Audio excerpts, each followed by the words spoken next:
శ్రీ సద్గురు పరమాత్మనే నమః. ఓం శ్రీకృష్ణ పరబ్రహ్మణే నమః. ఓం గురుర్బ్రహ్మా గురుర్విష్ణుః గురుర్దేవో మహేశ్వరః. గురు సాక్షాత్ పరబ్రహ్మ తస్మై శ్రీ గురవే నమః. ఓం శ్రీ గురుభ్యో నమః. యస్య ప్రసాదాదహమేవ సర్వం మయ్యేవ సర్వం పరికల్పితం చ ఇత్థం విజానామి సదాత్మరూపం తస్యాంగ్రిపద్మం ప్రణతోస్మి నిత్యం. బ్రహ్మానందం పరమసుఖదం కేవలం జ్ఞానమూర్తిం ద్వంద్వాతీతం గగన సదృశం తత్వమస్యాదిలక్ష్యం ఏకం నిత్యం విమలమచలం సర్వదా సాక్షిభూతం భావాతీతం త్రిగుణరహితం సద్గురుం తం నమామి. జై గురుదేవ. అందరికీ నమస్కారం అండి. ఈరోజు మనం భగవద్గీత యందు 2వ అధ్యాయము సాంఖ్యయోగము. శ్రీకృష్ణ పరమాత్మ ఎవరి మనస్సైతే పరమశాంతిని కోరుకుంటుందో, పరమశాంతిని కోరుకున్న వారందరికీ కూడా యోగమును ప్రసాదించేటువంటి నిమిత్తంగా భగవద్గీతను మనందరికీ కూడా అందించారండి. భగవంతుడు చెప్పినటువంటి మాటలు. మనం పరమాత్మను నిజంగా ఇష్టపడితే, అంటే భగవంతుడు ఉన్నాడు, మనకి ఏదైనా కష్టం వస్తే ఆ పరమాత్మ రక్షణ చేస్తారనే నమ్మకం ఉన్న వారందరూ కూడా భగవంతుడు చెప్పినటువంటి వాక్యమును ఎవరైతే తెలుసుకుని ఆయన చెప్పిన విధంగా ఎవరైతే దేహ సంబంధమైన కార్యాలన్నీ నిర్వర్తిస్తారో వారందరికీ కూడా పరమ సత్యమైనటువంటి ఆత్మ యొక్క అనుభూతి పొందుతారు అని చెప్పేసి కృష్ణ పరమాత్మ మనందరికీ కూడా సూచనలు చేస్తూ ఉన్నారు. నీవు కేవలం దేహము కాదు, అంటే మనమందరము కూడా నీవెవరు అంటే మనం ఏ కులమునందు పుట్టాము, స్త్రీ పురుషుడు, మనకున్నటువంటి క్వాలిఫికేషన్స్ ఇవన్నీ కూడా మాట్లాడతామండి. కానీ ఇది నీవు కాదు. ఎన్ని రోజులు నీ గురించి నువ్వు ఇలా చెప్పుకుంటావు? అమ్మ కడుపులోకి వచ్చినప్పటి నుంచి ఈ శరీరం పడిపోయేంత వరకు మధ్యలో ఉన్నటువంటి ఏదైతే ఈ నాటకం ఉంటుందో దీని గురించినటువంటి ఆలోచనలతోనే మనమందరం జీవిస్తూ ఉన్నామండి. ఇలాంటి జీవనము శాశ్వతం కాదు. దీనిలో నువ్వు ఉన్నప్పుడే శాశ్వతమైనటువంటి నిన్ను నువ్వు తెలుసుకోవలసి ఉంటుందని పరమాత్మ మనందరికీ కూడా గీతా ఉపదేశాన్ని అందిస్తూ ఉన్నారనమాట. మన లోపట కంటికి కనపడనటువంటి ఆత్మస్వరూపం ఉందండి.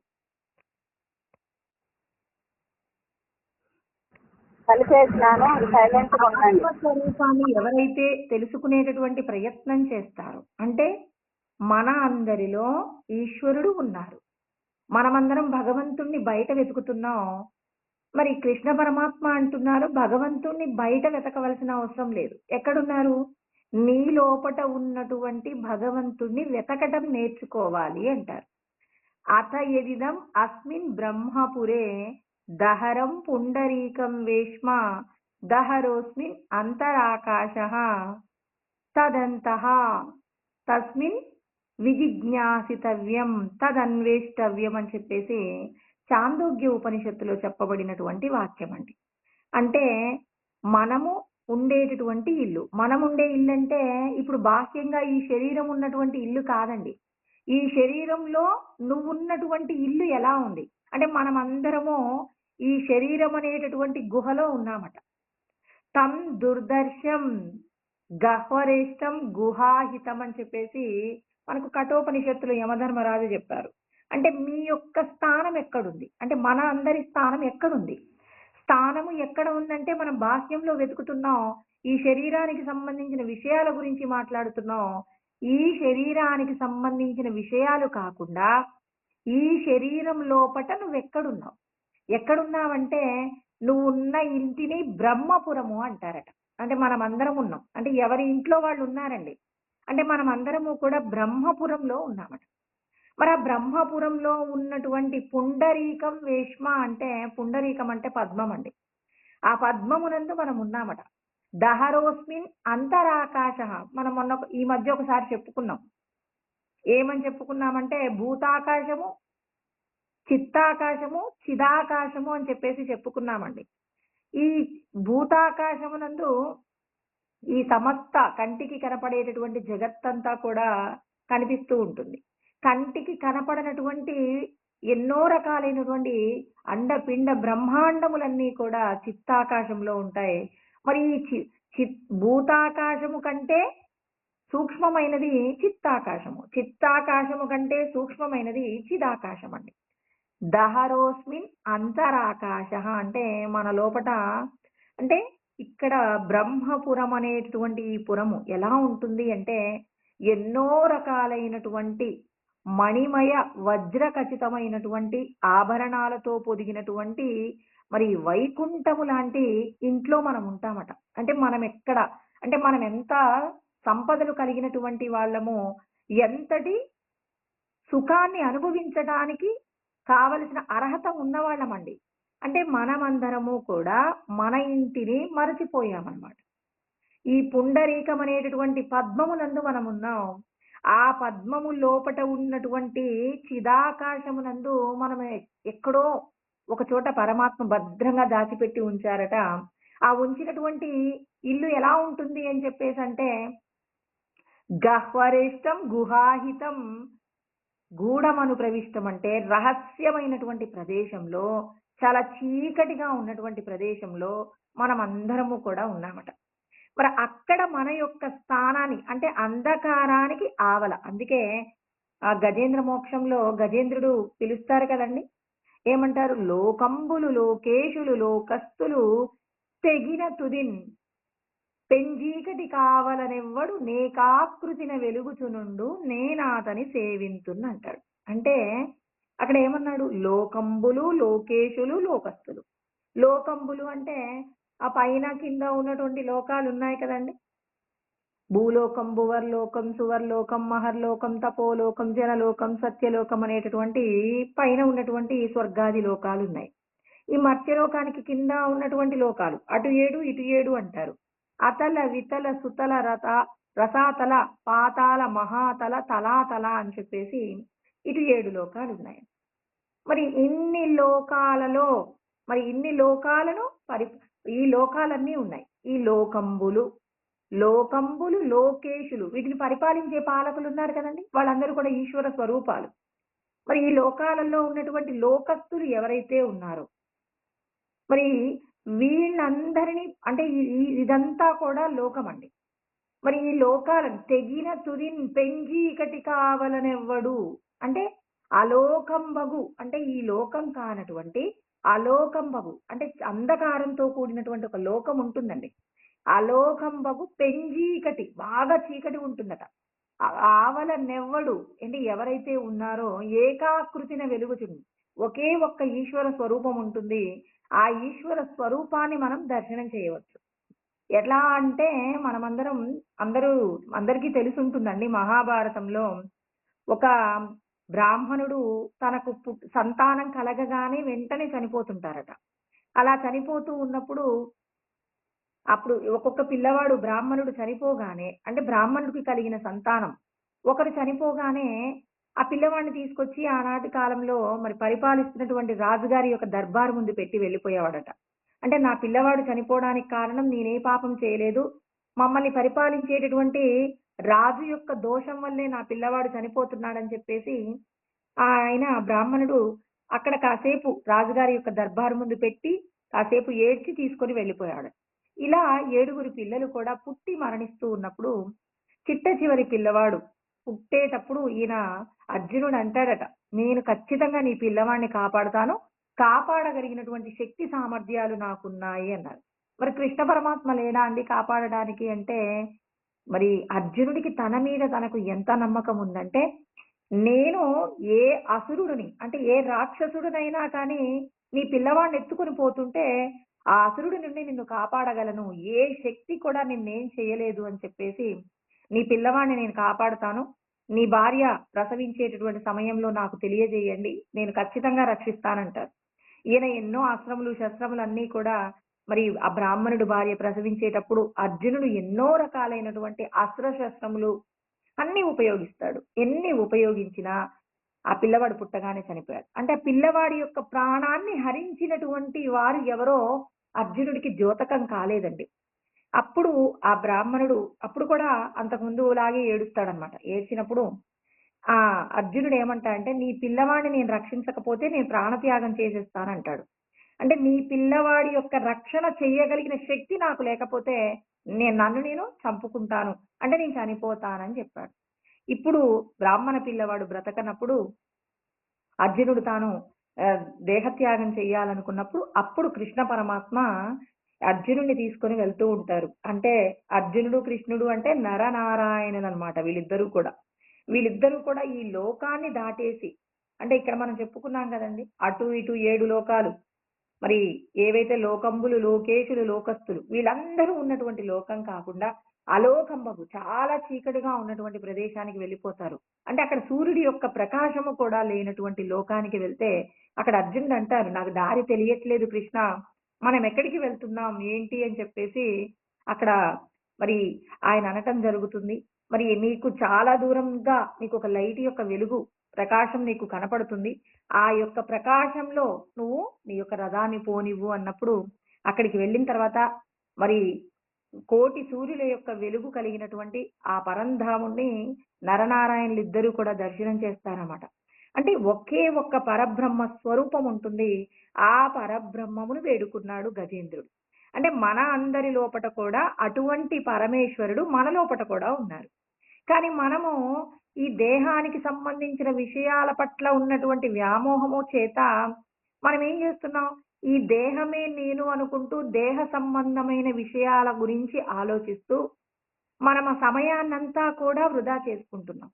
నువ్వు దేని గురించి ఆలోచన చేసి నువ్వు జీవితాన్ని గడపవలసి ఉంటుందో దాని గురించినటువంటి ఈ విస్మృతి మనందరినీ కూడా వ్యాపించి మనం జీవించి ఉన్నంత సేపు ఇవాళ నాకేం జరగబోతుంది? నా కుటుంబంలో సంతోషం ఉందా? దుఃఖం ఉందా? అని చెప్పేసి సంతోషం ఉంటే పొంగిపోవటం, దుఃఖం ఉంటే కృంగిపోవడం, రాబోయే ఏదైనా జరుగుతుందనేటటువంటి ఆందోళన చేత రకరకాల విషయాల చేత మనం భయపడుతూ, బాధపడుతూ, సంతోషపడుతూ ఇంకేదో భవిష్యత్తులో ఇంకేదో నేనొక పెద్ద ఇల్లు కట్టుకోబోతున్నాననో, లేకపోతే మా కూతురికో పెద్ద ఉద్యోగం వస్తుందనో, లేకపోతే ఇంకేదో దేహ సంబంధమైన విషయాలలో ఉన్నటువంటి ఆనందాన్ని వెతుకుతూ మనం జీవితాన్ని గడుపుతూ ఉన్నాం.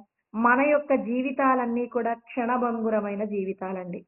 మరి క్షణభంగురమైనటువంటి జీవితాలలో దేహ సంబంధమైన విషయాలు మనం ఎంత పట్టుకున్నా వచ్చేటటువంటి విపత్తు రాకుండా ఉండదు. ఆ విపత్తు నుండి మనం బయటపడలేమా అంటే మనం పూర్వజన్మలలో చేసినటువంటి పాప పుణ్యాలకు సంబంధించినటువంటి దుష్కృతాలు, సుకృతాలు, తర్వాత ఈ జన్మ ప్రయత్నం చేత మనం చేసినటువంటి అభ్యాసము, ఇంకా మనం చేసేటటువంటి ఈశ్వర సంబంధమైన సంకల్పాలు చేస్తున్నామా?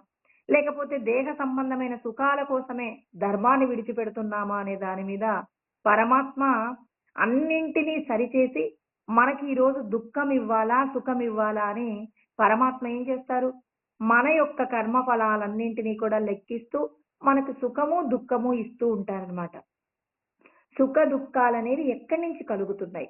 లోపట ఉన్నటువంటి ఆ పరంధాముడే మనందరినీ నడిపిస్తున్నారనే సత్యం మనం నమ్మినప్పుడు, నమ్మినప్పుడు ఏం చేయాలి? ఏ కష్టం వచ్చినా, ఏ సుఖం వచ్చినా లోపట ఉన్న ఆయనకి కష్టం వస్తే రక్షణ చెయ్యమని కోరుకోవచ్చు. దుఃఖం వస్తే ఆ దుఃఖాన్ని తీర్చమని కోరవచ్చు. సుఖమొస్తే, "ఈ సుఖము నాది కాదు స్వామి. ఈ సుఖము నన్ను నేను పొంగిపోకుండా, అహంకరించకుండా నన్ను రక్షించే బాధ్యత మీదే" అని లోపట ఉన్న పరమేశ్వరుడిని గుర్తించి, ఆయనకి గనక మన యొక్క మంచి చెడుకు సంబంధించి, అంటే దేహానికి సంబంధించి మనం ఏదైతే అనుభవించాలో, ఆ అనుభవించాల్సినటువంటి సుఖ దుఃఖాల గురించి ఆయన్ని నమ్మి ఆయనకు చెప్పామనుకోండి, అప్పుడు ఆయన అన్నింటినీ కూడా ఏం చేస్తాడు? పరిగణలోకి తీసుకొని నీ యొక్క ఆర్తిని గమనించి, ఆ ఆర్తిని ఏం చేస్తాడు? నీవు సంతోషంగా జీవించడానికి దుఃఖమొస్తే దుఃఖమునందు నువ్వు తట్టుకొని నిలబడటానికి కావలసిన శక్తి సామర్థ్యాలన్నీ లోపటి నుంచే పుడతాయండి. అందుకే ప్రతి ఒక్కరూ కూడా నీ లోపట ఉన్న భగవంతుణ్ణి నమ్మండి అని చెప్తున్నారు. అంటే మనం బాహ్యంగా ఉన్నటువంటి శిలామృద్దారు పాత్రేషు దైవబుద్ధి ప్రకల్పితాః అకల్పిత స్వయం జ్యోతిరాత్మనో దేవత నఖిం అని కృష్ణ పరమాత్మే ఉత్తర గీతలో చెప్పారనమాట. మీరందరూ శిలల చేత, మట్టి చేత, మరి కర్రల చేత తయారు చేయబడినటువంటి విగ్రహాలలో ప్రాణ ప్రతిష్ఠ చేసి దైవాన్ని మీరు పూజిస్తారు. ఆ దైవాన్ని నమ్మినంత గొప్పగా మీ లోపట ఉన్నటువంటి పరంజ్యోతి స్వరూపం స్వయంగా నేను వెలసి ఉన్నాను. ప్రతి ప్రాణిలో కూడా నేనున్నాను. నన్నెందుకు చూడటం మీకు రావట్లేదు? నన్నెందుకు దైవంగా చూడటం రావట్లేదు?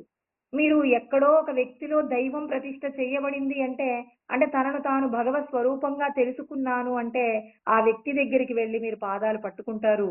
కానీ మీ లోపట నేనున్నాను కదా! మీ లోపట నేనున్నప్పుడు నన్నెందుకు తెలుసుకొని, నన్నెందుకు శరణు వేడటం మీకు రావట్లేదు? అలా ఎవరైతే శరణు వేడటం నేర్చుకుంటారో వాళ్ళకిక ఏనాడు ఏ కష్టం కూడా రాదండి. అనన్యాశ్చింతయంతో మాం ఏ జనాః పర్యుపాసతే.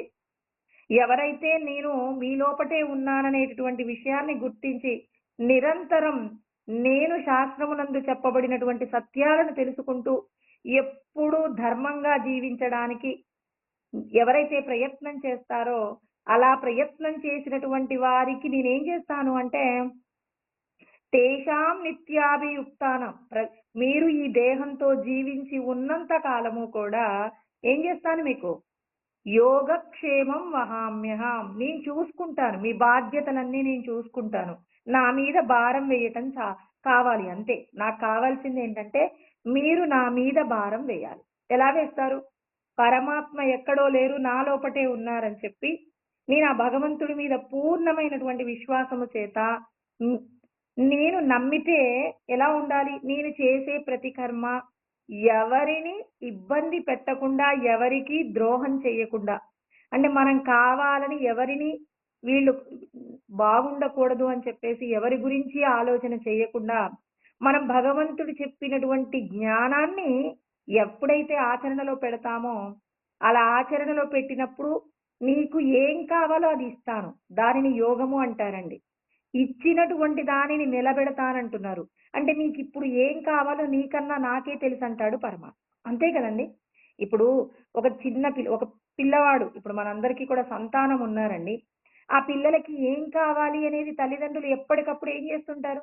వాళ్ళకి ఈ సమయంలో ఇది అవసరం ఉంటుందని వాళ్ళకి అవన్నీ కూడా అమర్చి పెడుతూ ఉంటాం.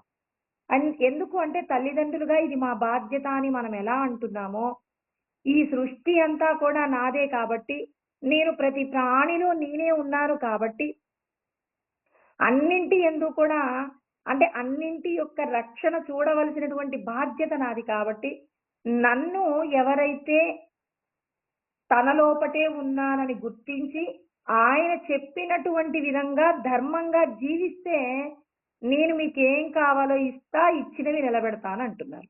అంటే మనకి భగవంతుడంటే ఇష్టమైనప్పుడు ఆయన చెప్పినట్టుగా ఎన్ని కష్టాలొచ్చినా జీవించాలి. అంటే భగవంతుడు అనేక రకాల పరీక్షలు పెడతారనమాట. ఆ పరీక్షలు ఎలా ఉంటాయి? నీవు దేహ సంబంధమైన విషయాల కోసం సత్యాన్ని, ధర్మాన్ని విడిచిపెడుతున్నావా? లేకపోతే భగవంతుడి మీద నమ్మకము చేత భగవంతుడు ఎన్ని కష్టాలొచ్చినా ధర్మాన్ని విడిచిపెట్టకుండా ఎవరైతే భగవంతుడు చెప్పిన విధంగా జ్ఞానముతో కూడి జీవిస్తున్నారో అటువంటి వారి యొక్క రక్షణ నాదే అని పరమాత్మ చెప్తారండి. ఇది 9వ అధ్యాయం 22వ శ్లోకంలో పరమాత్మ చెప్తారనమాట. మీకేం కావాలో ఇస్తాను, మిమ్మల్ని నేను ఎప్పుడు రక్షణ చేస్తూనే ఉంటాను. మీరు నన్ను ఉన్నానని గుర్తించి నేను చెప్పిన ధర్మాన్ని పాటించాలి. ఈ మాట చెప్పగానే భగవంతుడు మరి కొంతమందికి పెద్ద పెద్ద కష్టాలు ఇస్తుంటారు కదా! మరప్పుడు భగవంతుడు ఎందుకు కొందరి పట్ల పక్షపాతం ఉంటుంది. కొందరి పట్ల ప్రేమగా ఉంటారు. కొందరి పట్ల చాలా కఠినంగా ఉన్నట్లుగా కనపడుతుంది. కొంతమంది కష్టాలు ఎంత అనుభవించినా తీరనట్టుగా ఉంటాయి గదా! మరి అలాంటి వాళ్ళ గురించి ఏం చెప్తారు అంటే కృష్ణ పరమాత్మ చెప్తారనమాట. 9వ అధ్యాయంలో 29వ శ్లోకంలో అంటారు. సమోహం సర్వభూతేషు నమే ద్వేషోస్తి న ప్రియః. నాకందరూ సమానమే. నేను సృష్టించినటువంటి 84 లక్షల రకాల ఉపాధులన్నీ కూడా అన్నింటిలో నేనున్నాను. అందరిలో నేనున్నానన్నాడండి. పంచభూతాలలో మరి పరమాత్మ ఉన్నారా? ఉన్నారు.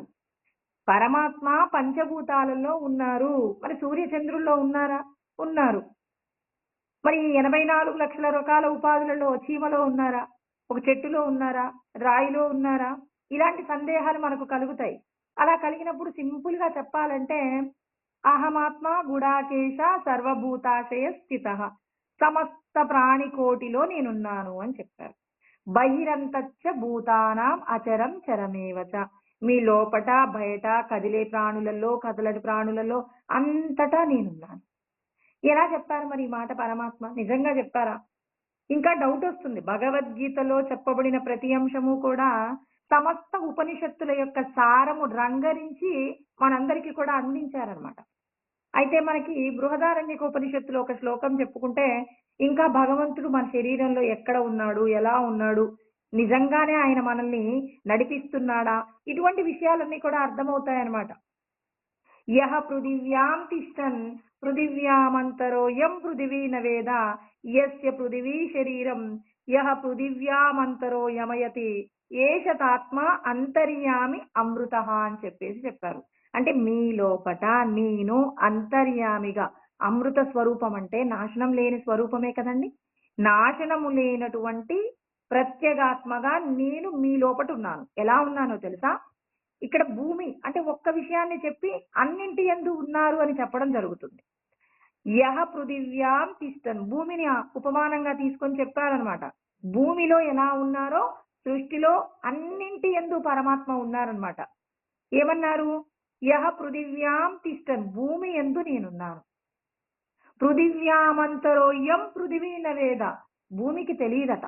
భూమి అనుకుంటుంది నేనే ఈ సృష్టినంతా కూడా పోషిస్తున్నాను, రక్షిస్తున్నాను, కాపాడుతున్నానని భూమి అనుకుంటుంది. కానీ భూమి లోపట నేనుంటేనే ఈ భూమి సకలాన్ని పోషిస్తుందనే సత్యం భూమికి తెలియదు. యస్య పృథివీ శరీరం, నాకు ఈ శరీరము తొడుగు, అంటే నేను ధరించాను. అంటే ఇక్కడ మనం చూడడానికేమో భూమాత భూదేవి ఈ భూమి అన్నింటినీ కూడా రక్షణ చేస్తుంది అంటున్నారు. మరి ఈ భూదేవిని ధరించింది ఎవరండి? అందుకే శ్రీ వెంకటేశ్వర స్వామికి శ్రీదేవి భూదేవి అని చెప్పేసి ఇద్దరు భార్యలు అని చెప్పేసి చెప్పుకుంటారు. అంటే ఆయన ఆ భూమిని ధరించి ఉన్నారు. అంటే పరమాత్మ యొక్క సత్యాన్ని మనం అర్థం చేసుకోవడానికి సాకార రూపాలలో వివిధ రూపాలుగా వివిధ విధాలుగా చెప్తారు. దీని గురించి తెలియనటువంటి వాళ్ళు ఆ వెంకటేశ్వర స్వామిని కూడా మరి రకరకాలుగా విమర్శ చేసేటటువంటి వాళ్ళు కూడా ఉంటారని. అంటే భూమి యందు నేనున్నాను, పరమాత్మ యొక్క శక్తి ఎక్కడుంది? పరమాత్మ ఏమంటున్నారు? నా శక్తి ఉందనట్లేదు. నాకు తొడుగు, నేను ధరించినటువంటి తొడుగు ఈ భూమి. అంటే ప్రతి ప్రాణి యందు నేనున్నాను. ప్రతి ప్రాణిలో నేనున్నానని వాళ్ళకు తెలియదు. ఈ ప్రతి ప్రాణి ధరించినటువంటి శరీరాలు ఏవైతే ఉన్నాయో 84 లక్షల రకాల ఉపాధులన్నీ కూడా నేనే తొడుగులుగా పెట్టుకున్నాను. అంటే భగవంతుడికి మన శరీరాలన్నీ తొడుగులు. అంటే ఇప్పుడు నువ్వు, నేను, ఈ లోకంలో ఇది అది అని చెప్పేసి రకరకాలుగా అనేక ప్రాణికోట్ల గురించి మాట్లాడుతున్నాం కదండి. ఇన్ని ప్రాణికోట్లు కూడా భగవంతుడికి తొడుగులు అట. మనకంటూ ఏమైనా అస్తిత్వం ఉందా? పరమాత్మ చూడండి మనందరి లోపల ఆయన ఉన్నాడండి. ఆయన ఉండి ఏం చేస్తున్నారట? యః పృథివ్యామంతరో యమయతి, నేనే మీరు నవ్వాలా, ఏడవాలా, మీరు ఎటువంటి సంకల్ప వికల్పాలు చేయాలి, వీటన్నింటినీ నేనేం చేస్తాను? నేనే రిమోట్ నా చేతిలో పెట్టుకొని మీ చేత సుఖ దుఃఖములను అనుభవింపచేస్తూ ఉంటాను. ఎలా ఉన్నాను నేను? మీ లోపట నేను అంతర్యామిగా ఉన్నాను. అమృత స్వరూపమైన అంతర్యామిగా ఉన్నాను. మరి ఈ అంతర్యామిగా ఉన్నటువంటి మరి నేను అంతటా ఎందుకు శక్తివంతంగా లేను అంటే, నాహం ప్రకాశః సర్వస్య యోగమాయ సమావృతః. యోగమాయని నేనేం చేశాను? మీరు చేసిన కర్మలను బట్టి యోగమాయ మీ మీద వ్యాపించి ఉంటుంది. సత్వగుణంతో ఉన్నవాళ్ళు ఉన్నారనుకోండి, వాళ్ళు తొందరగా భగవంతుణ్ణి తెలుసుకోగలుగుతారు. అంటే వాళ్ళు ఏం చేస్తారు? భగవంతుణ్ణి నిరంతరం ప్రార్థిస్తూ ఉంటారు కాబట్టి వాళ్ళ మీద ఉన్నటువంటి సత్వగుణం అనే మాయని పోగొట్టుకుంటారు. సత్వగుణం అంటే తెల్లటి పొరతో పోలుస్తారు. రజోగుణం అంటే ఎర్రటి పొర అండి. అదే తమోగుణం అంటే నల్లటిది. దానికోసం ఏం చెప్తారు? నల్లటి పొర అంటే ఒక దీపం పైన ఒక ఏదైనా ఒక బుట్ట బోర్లించామనుకోండి అంటే ఏమాత్రం బయటికి కనపడనటువంటి చిల్లులు లేనటువంటి ఒక ప్లాస్టిక్ డబ్బా బోర్లిచ్చామనుకోండి. అక్కడ ఏదైనా దీపం ఉందని ఎవరైనా గుర్తించగలుగుతారా? గుర్తించలేరు. ఇప్పుడు రజోగుణం అంటే ఒక గంపని బోర్లించామనుకోండి. గంపను బోర్లిస్తే చిన్న చిన్న రంధ్రాలుంటాయండి. ఆ రంధ్రాలలో నుంచి మనకు అర్థమవుతుంది. ఆ! పలానా చోట దీపం ఉంది. అంటే ఇక్కడేమవుతుంది? ఇది కాస్త వెలుగుని చూడడానికి అవకాశం ఉంటుంది. ఇక తెల్లటి సత్వగుణములు అయితే గనక పల్చటి మనమేం చేస్తాం? ఒక లాంతర్ తీసుకుంటే దానిపైన చిమ్నీ పెడతాం గదండీ! పల్చగా ఉంటుంది. దాని ద్వారా వెలుగొస్తుంది. కానీ పూర్ణమైన వెలుగును చూడాలంటే ఆ లాంతరు కూడా తీయాలి. అంటే త్రిగుణాల యొక్క మాయ నా పైన ఉంది. ఎందుకుందంటే మీరు నేనేం చేశాను? ఈ సృష్టిలో మిమ్మల్ని ఈ ప్రకృతిలో ఉన్నటువంటి ఆనందాన్ని అనుభవించమని పంపిస్తే, కొన్ని విషయాల పట్ల వ్యామోహంతో ఉంటున్నారు. ఎలా అంటే చిన్న ఉపమానమండి. ఒక 100 మంది ఒక 1000 గులాబీ పువ్వులున్నటువంటి ఒక తోటలోకి వెళ్లారు. అంటే 1000 రకాలైనటువంటి గులాబీ పువ్వుల చెట్లు ఉన్నటువంటి తోటలోకి వెళ్లారు. ఈ 100 మంది కూడా ఏం చేశారు? అక్కడ ఉన్నటువంటి ఆ ప్రకృతిని ఆస్వాదించడం కోసం వెళ్లారు. అందులోకి వెళ్ళిన తర్వాత వాళ్ళు చెప్పారు. మనకెక్కడికైనా ఒక గార్డెన్‌లోకి వెళ్తే ఏం చెప్తారు? ఇప్పుడు ఊటీలో ఫ్లవర్ గార్డెన్ ఉంటుంది. రోజ్ గార్డెన్ ఉంటుందండి. అందులో రకరకాలైనటువంటి ఎన్నో రకాలైనటువంటి పుష్పాలన్నీ కూడా ఉంటాయి. అక్కడక్కడ బోర్డు పెట్టుంటుంది. ఎవ్వరు కూడా పుష్పాలను ముట్టుకోకూడదు అని చెప్పేసి ఉంటుంది. ఇప్పుడు మనం వాటన్నింటిని చూస్తూ కొంతమందేమో ఎంతో ఆనందాన్ని పొందుతారు. ఇన్ని రకాల పుష్పాలను చూసామని. ఇది పూర్ణమైనటువంటి సత్వగుణం. ఇక కొంతమందికి ఇందులో ఎవ్వరు చూడకుండా ఒక్క పువ్వునైనా తనకు నచ్చిన పువ్వుని ఒక్క పువ్వునైనా తీసుకొని వెళ్ళాలి తన వెంట అని చెప్పేసి అనుకుంటారు. అంటే ఎందుకు తన వెంట తీసుకెళ్ళాలి? ఇప్పుడు ఆ పువ్వు తనతో తీసుకువెళ్తే ఎంత సమయం తనతో ఉంటుందనేది కాదు. అప్పటికప్పుడు తాను పొందే ఆనందం ఏంటంటే, నేను ఈ తోటలో నుంచి బయటికి వెళ్ళినా, నాకు నచ్చిన పువ్వు నా చేతిలో ఉంటే నాకు ఆనందం. అది తర్వాత ఒక గంటకి వాడిపోనివ్వండి, 2 గంటలకు వాడిపోనివ్వండి, అదంతా వాళ్ళకు పట్టదు. ఈ క్షణంలో నేను కావాలనుకున్నది నాకు దొరికిందా లేదా అని ఏం చేస్తారు? ఏదో ఒక విధంగా అందరూ గుంపుగా వచ్చినప్పుడు అక్కడే పక్కనే ఉన్నటువంటి తోటలోంచి ఒక చిన్న పువ్వు చిన్నగా ఆ పువ్వుని కట్ జేసి వాళ్ళ బ్యాగ్‌లో పెట్టేసుకొని వెళ్ళిపోతారు. ఇక తమోగుణం ఉంటే ఆ పువ్వుని ఎవ్వడు కూడా ఇంత అందమైన పువ్వు ఇక్కడుందేంటి అని జెప్పేసి ఆ పువ్వుని విరిచి ఏం జేస్తారు? అక్కడే కాలుతో తొక్కేసి వెళ్ళిపోతారు. ఉంటారండి తమోగుణం ఇలా ఉంటుంది. అంటే తాను పొందిన ఆనందం ఇంకెవ్వడు పొందకూడదని. రజోగుణం గూడా ఇంచుమించు అంతే. ఎప్పుడు ఎక్కడా చూడని ఒక పుష్పాన్ని చూసినప్పుడు అది నాతో మాత్రమే ఉండాలి అనుకున్నప్పుడు అతనేం జేస్తున్నారు? వాళ్ళు ఆ పువ్వుని కట్ జేసి వాళ్ళతో తీసుకెళ్తున్నారు. కాసేపు చూస్తారు, మురిసిపోతారు. తీసి మళ్ళీ ఎక్కడో వాళ్ళెక్కినటువంటి వెహికల్‌లో అక్కడ పక్కన బెట్టేసి దాన్ని మరిచిపోతారు. అది సాయంత్రానికి వాడిపోతుంది. అంటే ఇక్కడ మనమందరం ఏం జేస్తున్నాం? మాయ చేత మనమందరము కూడా మన స్వస్వరూపాన్ని మరిచిపోయాం. అందరూ ఆనందించడం కోసం అక్కడ రోజ్ గార్డెన్ ఉందండి. మరి అందరూ ఆనందించాలన్నప్పుడు మనం చూసినప్పుడు ఎంత ఆనందాన్ని పొందామో, మా వెనకాల ఎవరైనా వస్తే వాళ్ళు కూడా ఇంత అనుభూతి పొందాలి. నేనేదైనా ఒక పుష్పాన్ని కోస్తే, ఈ పుష్పం యొక్క ఆనందాన్ని వాళ్ళు పొందలేరేమోనని చెప్పేసి ఏం చేస్తారు? ఒకవేళ ఆ పుష్పం మీద ఎంతగా ఆనందం ఉంటే, చివరికి ఒక ఫోటో తీసేసుకొని వెళ్ళిపోతారు. అంతే. ఎప్పుడూ చూడని పుష్పం అనుకున్నప్పుడు ఫోటో తీసుకొని వెళ్ళిపోతారు కానీ, ఆ పుష్పాన్ని తన వెంట తీసుకొని వెళ్తున్నారు అంటే ఇది రజోగుణమే. కోయకూడదు.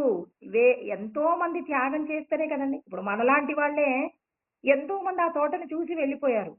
ఎవ్వరూ ఈ పుష్పాలను కోసుకోలేదు కాబట్టి, మన వెనక ఉన్న వాళ్ళకి కూడా ఆ పుష్పాలు అందాన్ని అందించగలుగుతూ ఉన్నాయి. అంటే చూడండి మన లోపట ఏ గుణం ఉందో చిన్న పుష్పము, చిన్న పండు ఏదైనా వస్తువు అది ప్రతిదీ అలా పోల్చుకోవడమే. ఇలా నేను నా సొంతం కావాలని నేను దేన్నైనా కోరుకుంటున్నాను. నేను కోరుకుంటున్నాను అంటే నా లోపల రజో, తమో గుణాలున్నాయి. అంటే కామాది సంస్కారాలు మన లోపట ఉన్నప్పుడే మనకేమవుతుంది? ఇప్పుడు మనకెవరితోనైనా అవసరం ఉంది అనుకున్నప్పుడు, వాళ్ళు ఏదైనా తప్పు చేసినా, ఇది తప్పు అని చెప్పేసి చెప్పమండి. ఎందుకంటే, వాళ్ళతో మనకేదైనా అవసరం వస్తే, ఎందుకు వాళ్ళు మీరు పలానా రోజున పలానా తప్పు చేశారని, నింద చేశారని, వాళ్ళకది గుర్తొస్తే మనం అడిగిన పని చెయ్యరన్నప్పుడు, మనం నిజాన్ని ఏం చేస్తాం? బయటికి మాట్లాడే ప్రయత్నం చెయ్యమండి. అందుకే 3 గుణాల యొక్క మాయ మీ అందరి మీద ఉంది. అలా ఉండటం వల్ల మీరు కొన్ని కొన్ని విషయాలను ఏం చేశారు? భద్రపరుచుకున్నారు. అలా భద్రపరుచుకొని ఏం చేశారు? ఇది నేను అని చెప్పేసి మీరు ఏ శరీరం అయితే పొందారో, ఆ శరీరానికి సంబంధించిన భార్య, బిడ్డలు, సంపదలు, ఇంకా వైభవములు అన్నింటిని కలగలుపుకొని ఏం చేస్తున్నారు? మిమ్మల్ని మీరు మర్చిపోతూ ఉన్నారు.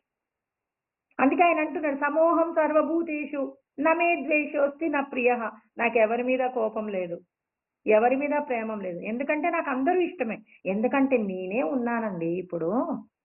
నేనే అంతటా ఉన్నానన్నప్పుడు నాకెవరి మీద కోపం ఉంటుంది? ఒక వ్యక్తికి భార్యాభర్తలకి ఇద్దరికి నలుగురు పిల్లలున్నారండి. నలుగురు పిల్లలలో మీకెవరిష్టమంటే ఏమంటారు? నలుగురు పిల్లలు 4 కళ్ళండి అంటారు. అంతే కదండీ! 2 కళ్ళే గదా ఉంది అంటే. మరి వాళ్ళందరూ కూడా మాకు సమానమే. 2 కళ్ళల్లో ఏ కన్ను ఇష్టమంటే ఎలా చెప్పలేమో, ఉన్న నలుగురు పిల్లలు కూడా ఇష్టమే. ఎందుకు అంటే ఎవరి పట్ల ప్రత్యేకమైన అభిమానం ఏమి ఉండదు. కానీ ఆయన చెప్పాడు, "ఏ భజంతి తు మాం భక్త్యా మయితే తేషు చాప్యహం." ఎవరైతే భక్తి చేత నన్ను తెలుసుకొని, నేను చెప్పిన ధర్మాలను ఎన్ని కష్టాలొచ్చినా ఆచరిస్తూ, నన్ను భజిస్తూ, నన్ను కీర్తిస్తూ, నన్ను ఆరాధిస్తూ ఉంటారో, వాళ్ళకేం కావాలో అన్నీ నేనిచ్చేస్తాను. వాళ్ళు నేను వేరు కాదన్నాడు. నలుగురి పిల్లలలో మీకు కించిత్ ఒక రవ్వంత ఎవరి మీద ఎక్కువగా ఉందో చెప్పండి అంటే మాత్రం ఎలా చెప్తారు? నేను ఏ పని చెప్పినా వాడికెంత కష్టమున్నా, ఎంత బిజీగా ఉన్నా, నా పని చెయ్యకుండా ఉండడు అన్న పిల్లవాడు నలుగురిలో ఒక్కడుంటాడండి. ఆ ఒక్కడి మీద రవ్వంత అభిమానం ఉంటుంది. పరమాత్మ కూడా అంటున్నారు. నేను మీకు కష్టము వస్తే, రాబోతే మిమ్మల్ని రక్షించే బాధ్యత నేనెప్పుడు స్వీకరిస్తానంటే, మీరు నిరంతరం నా మీద నమ్మకం పెట్టి, నా కోసం నేను చెప్పిన కర్మలు చేసినప్పుడు.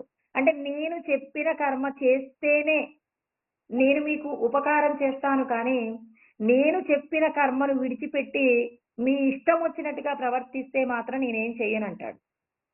అందుకే మనకి శ్రీరామచంద్రుడికి కలిగినటువంటి వైరాగ్యం పోగొట్టడం కోసం అని చెప్పేసి వశిష్ఠుడు అంటే బ్రహ్మదేవుడి యొక్క కుమారుడండి. తర్వాత ఇక్కడ మహర్షులందరిలో కూడా శ్రేష్టమైనటువంటి మహర్షి ఎవరు అంటే వశిష్ఠుడనమాట. ఈ వశిష్ఠుడు చెప్తున్నారనమాట. ఏమంటున్నారు అనంటే, ఆయన మేమందరము కూడా అంటే ఎవరము అంటే, ఎవరైతే ఆత్మజ్ఞానాన్ని పొంది ఉన్నారో, ఆత్మజ్ఞానాన్ని పొందినటువంటి ఎవరైతే ప్రాజ్ఞులుంటారో, ఆ ప్రాజ్ఞులందరి చేత నేనేం చేశాను? చర్చలు జరిపాననమాట. చర్చలు జరిపితే ఏం జరిగింది అంటే, విచారితమలం శాస్త్రం అన్నారు. అంటే విచారితం. అంటే శాస్త్రములన్నింటినీ కూడా మేము విచారించి చూసాము. శాస్త్రములన్నింటినీ కూడా విచారణ చేసి చూస్తే, మాకు తెలిసింది ఏమిటి అనంటే, ఎవరైతే సంత్యక్త వాసన మౌనేన ధృతే. అంటే ఇక్కడ చెప్పినటువంటి పదం చాలా బాగుంటుందండి. గుర్తుపెట్టుకోవాలి. అంటే బాగుంటుందంటే గుర్తుపెట్టుకోవాలి అంటున్నానంటే, ఏదైనా మనకి ఉపయోగపడుతుందంటే, దానిని ఏం చేయాలి అంటే, ఫస్ట్ వినాలండి. శ్రవణం చేయాలి. తర్వాత శ్రవణం చేసిన తర్వాత ఇది ముఖ్యమైంది అన్నప్పుడు మననం చేయాలి. మననం చేసినప్పుడు నిదిధ్యాసనం అవసరమైనప్పుడు ఉపయోగపడుతుంది.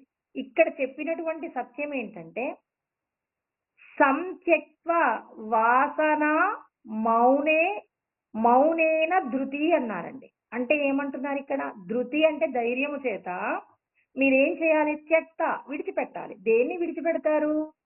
సంత్యక్త్వ వాసన మౌనేన. అంటే ఇక్కడ నువ్వు నిజంగా నీ లోపట ఉన్నటువంటి ఆత్మానుభూతి పొందాలంటే, ఆత్మానుభూతి పొందాలి అంటే నువ్వు దేనిని విడిచిపెట్టాలి? విషయ వాసనలు, పదార్థముల యొక్క వాసనలు విడిచిపెట్టాలి అంటున్నారు. విడిచిపెట్టడం అంటే ఎలా కుదురుతుందండి? మా వల్ల కాదు అంటే ఆయన అంటున్నారు, ఈ దేహ సంబంధమైనటువంటి విషయాలు ఏమేమున్నాయి? ధనాని బాంధవ్యాహ అంటే ధనము, బంధువులు, తర్వాత భృత్య సేవకులు, తర్వాత మిత్రాని స్నేహితులు, ఇంకా ఏముంటాయి అంటే భవాశ్చయే అంటే వైభవములు ఏవైతే ఉంటాయో అంటే మనకున్న సంపదలు, తర్వాత బంధువులు, బంధువులలోనే భార్య, బిడ్డలు, తర్వాత సమస్త పరిగణం అంతా ఉంటుందండి. తర్వాత మనకున్నటువంటి సేవకులు, ఇంకా స్నేహితులు, వీళ్ళందరూ కూడా వీళ్ళతో పాటు మనకున్నటువంటి ప్రత్యేకంగా ఉన్న కీర్తి ప్రతిష్టలు ఉంటాయి కదండీ! వైభవములు ఏవైతే ఉంటాయో వీటన్నింటినీ కూడా మనం ఏం చేయవలసి ఉంటుంది? ఇవన్నీ కూడా శాశ్వతం కాదనేటటువంటి జ్ఞానాన్ని మీరు నమ్మండి ఫస్ట్. వీటి పట్ల ఎవరికైతే ఆసక్తి ఉంటుందో, ఆ ఆసక్తి ఉన్నప్పుడు ఏమవుతుంది అనంటే వినాశ అంటే నాశనం కలిగి ఉంటుంది. అంటే ఇవన్నీ కూడా నాకే కావాలి, వీటిని నేను పొందాలి అనుకున్నప్పుడు అంటే మా ఇంట్లో ఉన్నటువంటి ఈ సంపద నాతోనే ఉండాలి, ఈ పిల్లవాడు నాతోనే ఉండాలి, ఎప్పటికీ మేము ఇవాళ ఎవరెవరితో కలిసి ఉన్నామో వాళ్ళతోనే కలిసి ఉండాలి అనుకున్నప్పుడు ఏమవుతుంది అనంటే వినాశ భయాని భీతాని అంటే మనందరికీ కూడా భయం కలుగుతుందట. ఎందుకు భయం కలుగుతుంది? భయం చేత మనమందరము కూడా ఏం చేస్తున్నాం? సమస్తాన్ని అంటే మనకున్న శక్తి సామర్థ్యాలన్నింటినీ కూడా కోల్పోతున్నామట.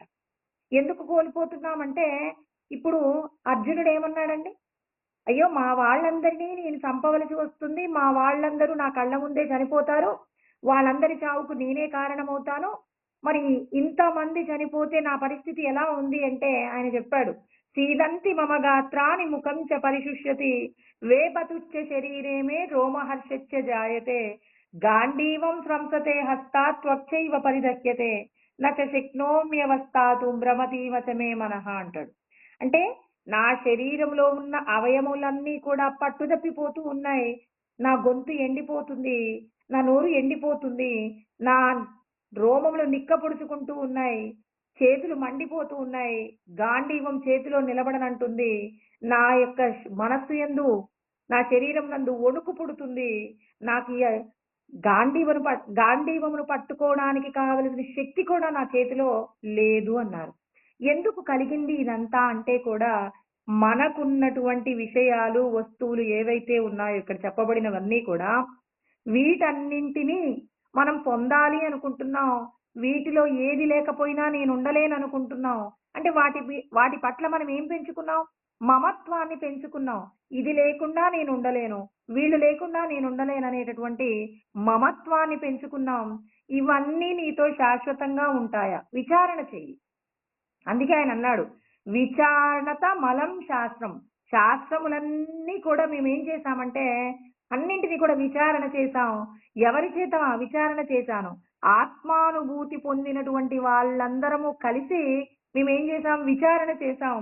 విచారణ చేసినప్పుడు మీరు ఇవన్నీ శాశ్వతం అనుకున్నంత కాలం ఎవరైతే ఈ దేహానికి సంబంధించిన విషయాలన్నీ ఇక ఇవి శాశ్వతంగా ఉండిపోతాయి, నేనున్నంత కాలం ఇవన్నీ నాతో ఉండాలి అని మనం ఎప్పుడైతే అనుకుంటామో ఇప్పుడు మనము నా సొంతము అనుకున్న విషయాలు మన నుంచి విడిపోతున్నాయి అన్నప్పుడు వినాశ భయాని భీతాని అంటే మనకు భయము చేత మనం ఉనికిపోతున్నాం. అర్జునుడికి కలిగినటువంటి స్థితి గురించే కదండి ఇక్కడ వశిష్ఠుడు మాట్లాడేది. వశిష్ఠ గీతలో చెప్తున్నారనమాట. అంటే మనమందరము కూడా ఎందుకు ఇంతగా భయపడుతున్నామంటే విచారణ చెయ్యండి. మీకు ఏదైనా ఒక వస్తువు నా నుంచి విడిపోతుందేమో అనేటటువంటి బెంగ కలిగిందనుకోండి. అలా బెంగ కలిగినప్పుడు వెంటనే ఏం చేయాలి? ఇది ఎంతకాలం ఉంటుంది? ఈ శరీరం ఉంటే కదా నేనుండేది. ఈ శరీరం లేకపోతే నేనుండను. అంటే ఈ శరీరం ఉన్నన్ని రోజులు మాత్రమే వీటితో నేను ఆనందంగా ఉండగలను. ఈ శరీరం పడిపోయిన తర్వాత వీటికి నాకు సంబంధం లేదు అన్నప్పుడు ఇప్పుడు మనం ఏం చేయాలి? విచారణ చేపట్టాలి. ఎలాంటి విచారణ చేయమంటున్నారు అంటే సంత్యక్త్వ వాసన మౌనేన ధృతే అంటున్నారు. అంటే మీరు ఈ దేహ సంబంధమైనటువంటి విషయ వాసనలన్నింటినీ కూడా మీ యొక్క మనస్సులో కలిగేటటువంటి వికారములన్నింటినీ కూడా నెమ్మది నెమ్మదిగా కూడా విడిచిపెట్టే ప్రయత్నం చేయాలి. అంటే మౌనంగా ఉండమంటున్నాడు. ఇప్పుడు అందుకే మనకి ఆ మనస్సు గురించినటువంటి జ్ఞానం చెప్పినప్పుడు కృష్ణ పరమాత్మ 17వ అధ్యాయం 16వ శ్లోకంలో చెప్తారు. మనఃప్రసాద సౌమ్యత్వం మౌనమాత్మ వినిగ్రహ. మన ముఖము ప్రసన్నంగా ఎప్పుడు ఉంటుందంటే, మన మనస్సులో సంతోషం ఉంటే మన ముఖం చాలా సంతోషంగా ఉంటుందండి. ప్రసన్నంగా కనపడుతుంది. మనం ఎంతగా తయారయ్యి చక్కగా అనేక రకములైనటువంటి అలంకరణ చేసి ఉన్న మనసులో దేని గురించో శంక ఉందండి. అలా శంక ఉన్నప్పుడు మన ముఖము ఆనందంతో కనిపించదు. వెంటనే మనల్ని ఎవరైనా కలిసినప్పుడు వాళ్ళు అంటారు, ఏంటి ఈ దేని గురించో ఆలోచిస్తున్నారు, మీకెలా తెలుసు, నీ ముఖం చూస్తే మాకు అర్థమవుతుంది అంటున్నారు. అంటే నీ ముఖము ప్రసన్నంగా ఉండాలంటే నీ మనస్సు యందు మౌనం ఉండాలంటున్నారు. అంటే నోటితో మాట్లాడకుండా ఉండే మౌనం గురించి కృష్ణ పరమాత్మ ఎక్కడ కూడా మాట్లాడలేదండి. ఏమంటారు ఇక్కడ? ఇక్కడ వాక్కు గురించి కూడా 15వ శ్లోకంలో మాట్లాడతారు. అనుద్వేగకరం వాక్యం సత్యం ప్రియహితం చేయత్ అంటాడు. అంటే ఉద్వేగము లేకుండా మీరు మాట్లాడాలి, సౌమ్యంగా మాట్లాడాలన్నారు. మాట్లాడే మాట సత్యమే అయినప్పటికీ కఠినంగా ఉండకూడదని చెప్పారు. ఇంకా స్వాధ్యాయాభ్యసనం అన్నాడు. ఎప్పుడు కూడా మిమ్మల్ని మీరు తెలుసుకోగలిగిన అభ్యసనం చెయ్యండి. అంటే ఆధ్యాత్మికమైన జ్ఞానం, నువ్వు ఆత్మవి అని తెలుసుకోవడానికి మరి జ్ఞానాన్ని అందించేటటువంటి గ్రంథాలను నువ్వు అధ్యయనం చేయాలన్నారు. కానీ నువ్వు మాట్లాడకుండా ఉండాలని చెప్పలేదు. ఇక్కడ మౌనము అంటే నీ మనస్సు యందు ఏ ఆలోచనలు ఉన్నాయో ఆలోచనలే కదా మనం మాట్లాడేది. నీ మనస్సు యందు దేహ సంబంధమైన విషయాల పట్ల దేని పట్ల ప్రీతి కానీ దేని పట్ల కూడా మరి ప్రేమ ఏమంటారు ద్వేషము కానీ లేకుండా మీరు మీ మనస్సును గనక ప్రశాంతంగా ఉంచుకోగలిగితే అప్పుడు మీ లోపట ఉన్నటువంటి ఆత్మ యొక్క శక్తిని మీరు అనుభూతి పొందుతారంటున్నారండి. అంటే ఆత్మానుభూతిని పొందడానికి ఏది ఉపాయమయ్యుంది అంటే, నీవు ఎప్పుడు దేని గురించిన చింతన లేకుండా ఉండు. అంటే మనసును గమనిస్తూ ఉండండి అంటున్నారు.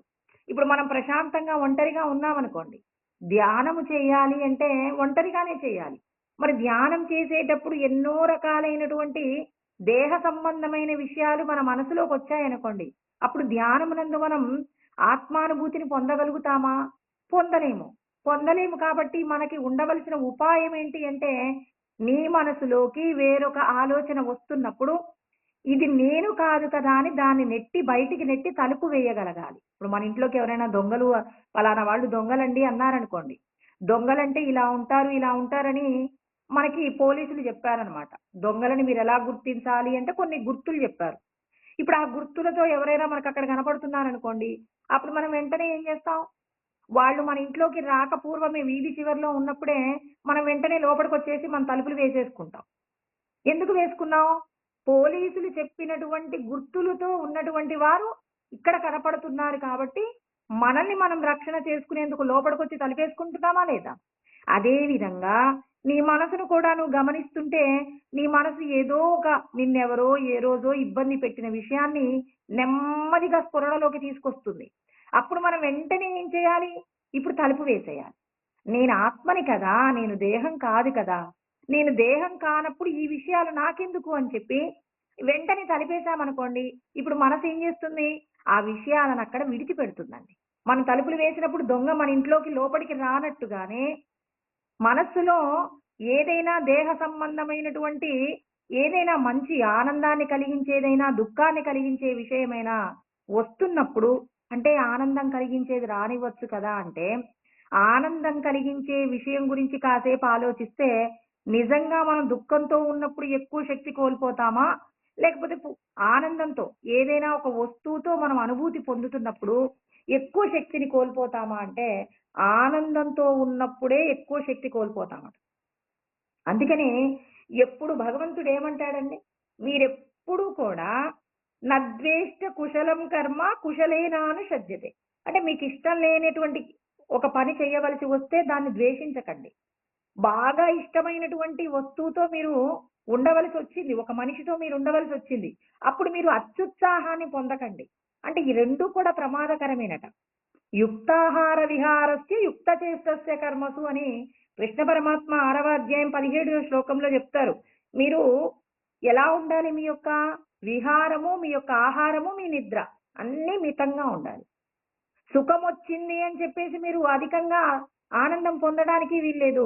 దుఃఖమొచ్చిందని కృంగిపోవడానికి వీల్లేదు. సమస్థితిలో ఉంటేనే మీరు ఆత్మానుభూతి పొందడానికి కావలసిన అర్హత పొందుతున్నారు. అంటే మన అర్హత గురించి మాట్లాడారు పరమాత్మ. మితంగా తినండి, మితంగా నిద్రపోండి, మితంగా మీ యొక్క సుఖ దుఃఖములను అనుభవించండి. దుఃఖము శాశ్వతం కాదు, సుఖము శాశ్వతం కాదు కాబట్టి వీటి యందు మీ యొక్క స్థితిగతులను బట్టి మీరు భగవంతుడికి చేరువవుతున్నారా, దూరమవుతున్నారా అనే దాన్ని ఎవరికి వాళ్ళు విచారణ చేసుకోవచ్చు అని పరమాత్మ చెప్తున్నారు. అక్కడ చెప్పినటువంటి సత్యాన్నే ఇక్కడ వశిష్ఠుల వారు కూడా మనకి శ్రీరామచంద్రుడికి చెప్పబడినటువంటి జ్ఞానం మనం అందరము కూడా అధ్యయనం చేస్తూ ఉన్నాం. ఎప్పుడైతే వినాశ భయాని భీతాని, ఎప్పుడైతే మరి దేహ సంబంధమైనటువంటి విషయాలలో ఇబ్బందులు వస్తున్నాయని తెలిసిందో అప్పుడు వెంటనే శరీరంలో ఉన్నటువంటి సమస్త శక్తి తగ్గిపోతుందట. సర్వం నీరసతాం గతం అన్నారు. అంటే శక్తి మొత్తము హరిస్తుందటండి. అంటే మనం ఏ పని చేయడానికి కావలసినటువంటి శక్తి లేకుండా పోతుందట.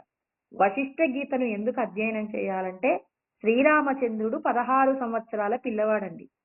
చిన్న పిల్లవాడు కాబట్టి అతడికి సులభంగా అర్థం కావడం కోసం అని చెప్పేసి చిన్న చిన్న విషయాలు మనం సాధారణంగా వాడుతూ ఉంటాం కదా, నీరసం అని అంటుంటాం కదా, ఇక్కడ అదే వాడారు. సర్వం నీరసతాం గతం అన్నారు. అంటే నీ యొక్క శక్తి అంతా హరించుకుపోయి నీకు నీరసం వస్తుందనే భావన నీకు కలుగుతుంది. ఎవరికి వాళ్ళు పరిశీలన చేసి చూసుకోండి. మీకేదైనా ఈ దేహ సంబంధమైనటువంటి విషయాలలో మనం ఎవరితో అయినా కలిసి సంతోషంగా గడిపినప్పుడు కూడా ఓ 2 గంటల తర్వాత కొంచెం బాగా అలసిపోయినట్టు అనిపిస్తుంది. ఏంటి ఇప్పటి వరకు సంతోషంగానే ఉన్నారు కదా అంటే, అంటే సంతోషం కూడా ఉన్న శక్తినంతా తొందరగా తీసేస్తుందండి. ఈ రోజు మనం రాత్రి వరకు మనం సంతోషంగా గడుపుతూ ఉన్నామనుకోండి, రేపొద్దుడికి మనకేం చేత కాదండి. ఎందుకు చేత కాదంటే ఉన్న శక్తినంతా వినియోగించామన్నమాట.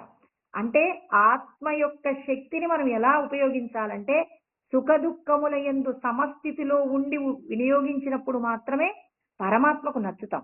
ఉన్నటువంటి సంపదను ఎలా ఖర్చు పెడుతున్నారు? ఉదయం లేవగానే పరమాత్మ మనందరికీ కూడా శక్తి సామర్థ్యాలు ఇస్తున్నారండి. ఆత్మ నుంచి శక్తి తీసుకుంటున్నాం. ఆ శక్తిని మీరు దుఃఖం కోసం ఎక్కువ ఖర్చు పెట్టారా, సుఖం కోసం ఎక్కువ ఖర్చు పెట్టారా? వీటి పట్ల మీ యొక్క ప్రవర్తన ఎలా ఉంది? ధర్మ కార్యాలు చేయడం పట్ల మీ శక్తిని వినియోగించారా, దేహ సంబంధమైన కార్యాల కోసం మరి అధర్మంతో కూడిన కార్యాలు చేయడానికి ఖర్చు పెట్టారా? ఇలా ప్రతి విషయాన్ని భగవంతుడు పరిశీలన చేసి ఆ పరిశీలన ద్వారా మీ మీద ఉన్న మాయను తొలగించడమా, లేకపోతే ఇంకా గట్టిగా అంటే మీరు భగవంతుణ్ణి తెలుసుకోలేనంత గొప్పగా మిమ్మల్ని బంధించడమా అని ఎవరు నిర్ణయిస్తున్నారు? యహ పృథివ్యామంతరో యమయతి. నేనే మీ యొక్క ప్రతి పనిని కూడా ఏం చేస్తూ ఉన్నాను?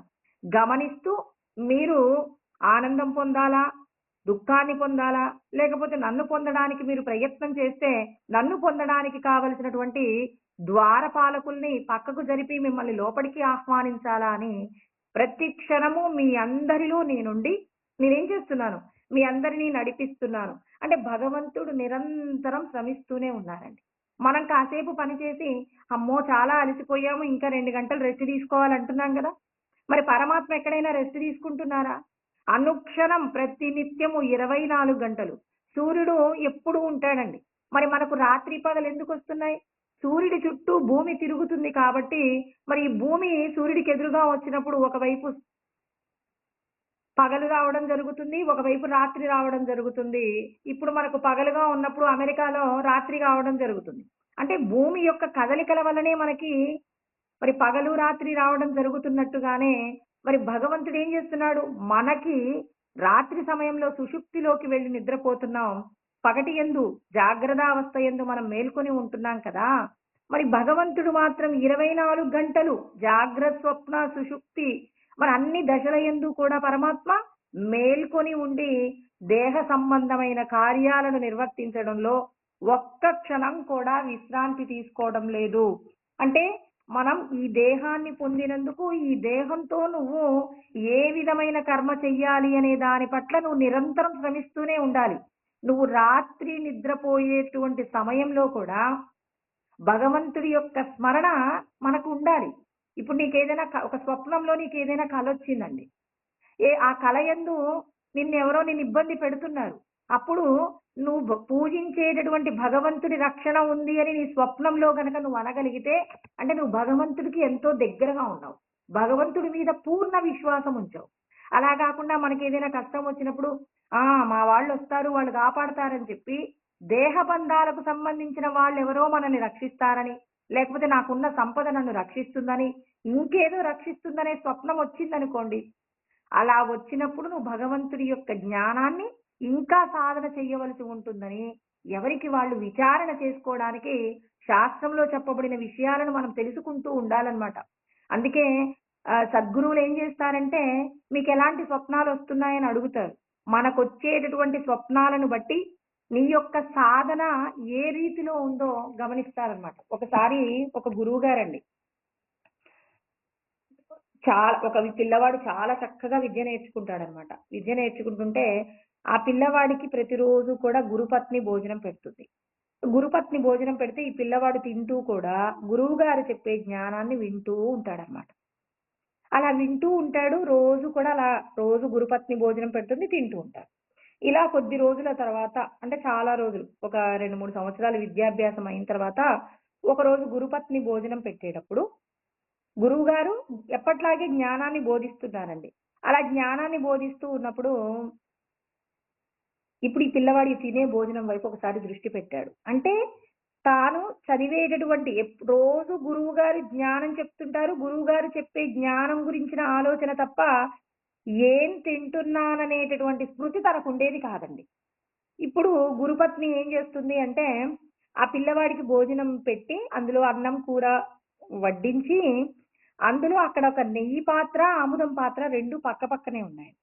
ఇప్పుడు ఆమె నెయ్యి పాత్రలో ఉన్నటువంటి నెయ్యి కాకుండా ఆముదం పాత్రలో ఉన్నటువంటి ఆముదాన్ని ఆ పిల్లవాడికి అన్నంలో పోస్తున్నారు. ఇప్పుడు వెంటనే ఆ పిల్లవాడు అన్నాడు, అమ్మా అమ్మా మీరు నెయ్యికి బదులుగా ఆముదం వేస్తున్నారు, మీరు చూసుకోలేదమ్మా అని చెప్పేసి అన్నారట. వెంటనే గురువుగారు చెప్పేటటువంటి జ్ఞానాన్ని ఆపేసి నాయన నీ చదువు పూర్తయింది అన్నారట.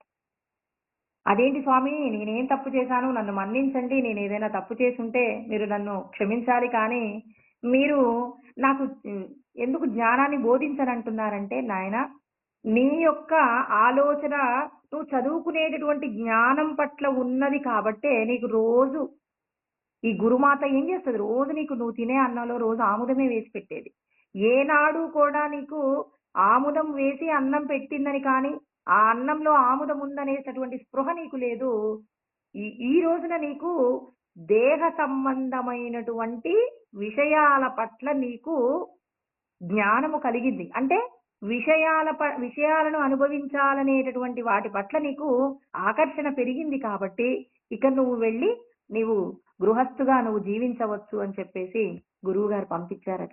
అంటే భగవంతుడి యొక్క జ్ఞానాన్ని కూడా మనం అంత తీక్షణంగా తెలుసుకుంటున్నప్పుడు అలా తెలుసుకుంటున్నప్పుడు మనం ఏం చేయాలి, భగవంతుడు చెప్పిన ధర్మాన్ని పాటించడానికి ఎన్ని కష్టాలు వచ్చినా వాటిని ఓర్చుకోవడంలో ఏంటో ఇది నా కర్మ అని కాకుండా పరమ ప్రీతితో మనం గనక భగవంతుడి శాస్త్రంలో చెప్పినట్టుగా మనం జీవిస్తూ ఉన్నామనుకోండి, అలా జీవిస్తున్నప్పుడు నీ యొక్క శక్తి రోజు రోజుకి రెట్టింపు అవుతుంది. ఎంతగా నువ్వు శ్రమ చేస్తూ ఉన్నా ఆ శ్రమ వల్ల నువ్వు ఇబ్బంది పడకుండా ఉంటావు. మనం చూడండి దేహ సంబంధమైన విషయాలలో కొద్దిసేపు కష్టపడితే మనం బాగా నీరసపడిపోతాం, కొద్దిసేపు ఆనందంగా ఉంటే తర్వాత నీరసపడిపోతున్నాం.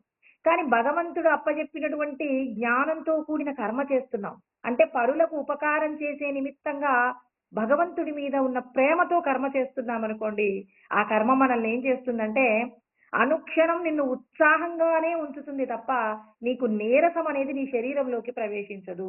అంటే మనం భగవంతుడు చెప్పినటువంటి కార్యాన్ని మనం చేయడంలో మనం ఎప్పుడైతే లీనమై ఉంటామో, భగవంతుడికే నేను ఇది చేస్తున్నానని లీనమవుతామో, ప్రతి ప్రాణిలో ఈశ్వరుడున్నారని ఎప్పుడైతే ఒక పని చేయడంలో లీనమవుతామో, ఏ మాత్రం స్వార్థపు ఆలోచన లేకుండా ఉంటుందో, అప్పుడు ఏమవుతుంది అంటే నిన్ను నువ్వు తెలుసుకోవడానికి కావలసినటువంటి పరిపూర్ణతను పరమాత్మ ప్రసాదిస్తారనమాట.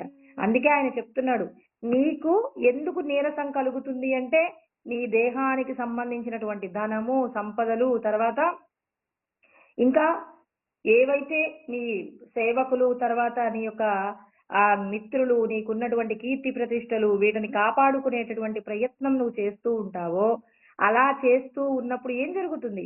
నీ లోపట ఉన్నటువంటి శక్తి అంతా కూడా హరించుకుపోతుంది. నా వస్తువులలో ఏదైనా ఒక దానికి ఏదైనా ప్రమాదం జరగబోతుందన్నప్పుడు ఎంతో భయపడిపోతాడు. నేను ఎక్కడో చదివానండి. ఒక ఆయన ఏం చేస్తాడంటే బాగా డబ్బున్నటువంటి వ్యక్తి. ఆయన ఎన్నో వ్యాపారాలు ప్రారంభించుకున్నారు. ఇది అందరికీ తెలిసిందే. తెలిసిందే కాబట్టే రాసి పెడతారు. మనం ఎక్కడైనా సినిమాలో కానీ ఎక్కడైనా చూడొచ్చు. ఏంటి? ఎన్నో రకాలైనటువంటి సంపదలున్నాయి. ఆ సంపదలకు సంబంధించిన వ్యాపారాలతో ఆయన ఎప్పుడూ కూడా అస్తవ్యస్తం అవుతూ ఉంటాడు. ఆయనకి రాత్రిపూట నిద్ర పట్టదండి. ఒకరోజు రాత్రి తెల్లవారుజామున 2 గంటలకొచ్చేసి చూశాడనమాట. 2 గంటలకొచ్చి ఏదో బయట ఉన్నటువంటి వాచ్‌మెన్‌ని చూశాడు. నిద్ర పట్టట్లేదు ఆయనకి. ఆయన వ్యాపారాలకు సంబంధించినటువంటి ఎంతో బిజీగా ఉన్నాడనమాట. అలా బిజీగా ఉన్నప్పుడు ఏం జరిగింది? ఇక తానేం చేశాడు అనంటే తెలుసుకోలేకపోయాడు. అంటే అక్కడ ఉన్నటువంటి వాచ్‌మెన్ ఏం చేశాడు? నిద్రపోతూ ఉన్నాడు. నిద్రపోవడం చూసి ఆయన అన్నాడు, "ఏరా తినటానికి తిండి కూడా లేదు. నీకు నేను అప్పచెప్పిన పని చేయడానికి ఎందుకురా నీకు నిద్రొస్తుంది" అన్నాడు. ఎందుకురా నీకు నిద్రొస్తుంది అంటే నిద్ర రావడానికి కారణాలు ఏమై ఉంటాయండి? నిద్ర ఖచ్చితంగా రాత్రి సమయంలో నిద్రొస్తుంది. అతనికేంటి అతను ఒక ఉద్యోగం చేసుకుంటూ ఉన్నాడు. దానికి సంబంధించినటువంటి అంటే లెస్ లగేజ్ మోర్ కంఫర్ట్ అంటారు. అంటే అతనికి పెద్దగా ఈ లావాదేవీలు కానీ, వ్యాపారాలు కానీ ఏమీ లేవు. హాయిగా రాత్రి కొంచెం తిన్నాడు, కాసేపు డ్యూటీ చేశాడు. శరీరం అలసిపోయింది. శరీరం అలసిపోగానే ఏం చేస్తున్నాడు? తనకి నిద్రొచ్చింది. కునుకొచ్చేసింది. అది సహజమైనటువంటి ధర్మం. కానీ ఎన్నో రకాలైనటువంటి వ్యాపార ఒత్తిడిల చేత దేనికి ప్రమాదం వస్తుందో, తాను చేసే వ్యాపారాలలో దేని వల్ల తనకు నష్టం వస్తుందోనని అనుక్షణం ఆలోచించే వ్యక్తికి నిద్ర రాదండి. అంటే నిద్ర లేమి ఎందుకొచ్చింది? అంటే మనకున్నటువంటి విషయాలు, వస్తువుల పట్ల మనకు ఆసక్తిని బట్టి. అంటే మనకి ఏవైతే ఉన్నాయో, ఉన్న వాటి పట్ల మనకు ఉన్నటువంటి అనురక్తి ప్రకారంగా మనం ఏమవుతున్నాం? వినాశ భయాని భీతాని. అంటే మనకు భయం కలుగుతుందండి. చాలా భయపడిపోతూ ఉన్నాం. మనకెందుకు వణుకు కలుగుతుంది? సర్వం నీరసతాం గతం. అంటే శక్తంతా హరించుకుపోతుంది. ఆలోచనల చేతనే మన యొక్క శక్తంతా హరించుకుపోతుందట. అంటే మనం ఒక పనిని చేయడానికి కావలసిన సమర్థతను పొంది ఉన్నామట. మరి ఆ సమర్థతనంతా ఎలా పోగొట్టుకుంటున్నాం? రహస్యం చెప్తున్నారండి ఇక్కడ. మీ యొక్క శక్తి అంతా ఎందుకు హరించుకుపోతుంది? మనకేదైనా ఇప్పుడు మన సమస్యే కాకుండా పరాయి వాళ్ళకి ఎవరికైనా సమస్యొస్తే మనం ఏముందండి ఈ సమస్య గురించి ఇంతగా భయపడుతున్నారా? ఇలా చేయండి అంటారు. అదే సమస్య మన ఇంట్లో వచ్చిందనుకోండి, ఇప్పుడు మనకు ఆలోచించడానికి కావాల్సినటువంటి తెలివితేటలు కూడా మనకు కలగవండి. ఎందుకు కలగవు? ఎందుకు అంటే ఈ సమస్య నాది. నేనేమాత్రం పొరపాటు చేసినా ఇప్పుడు ఈ సమస్య పెద్దదవుతుందేమోనని అంటే మనం దేనినైతే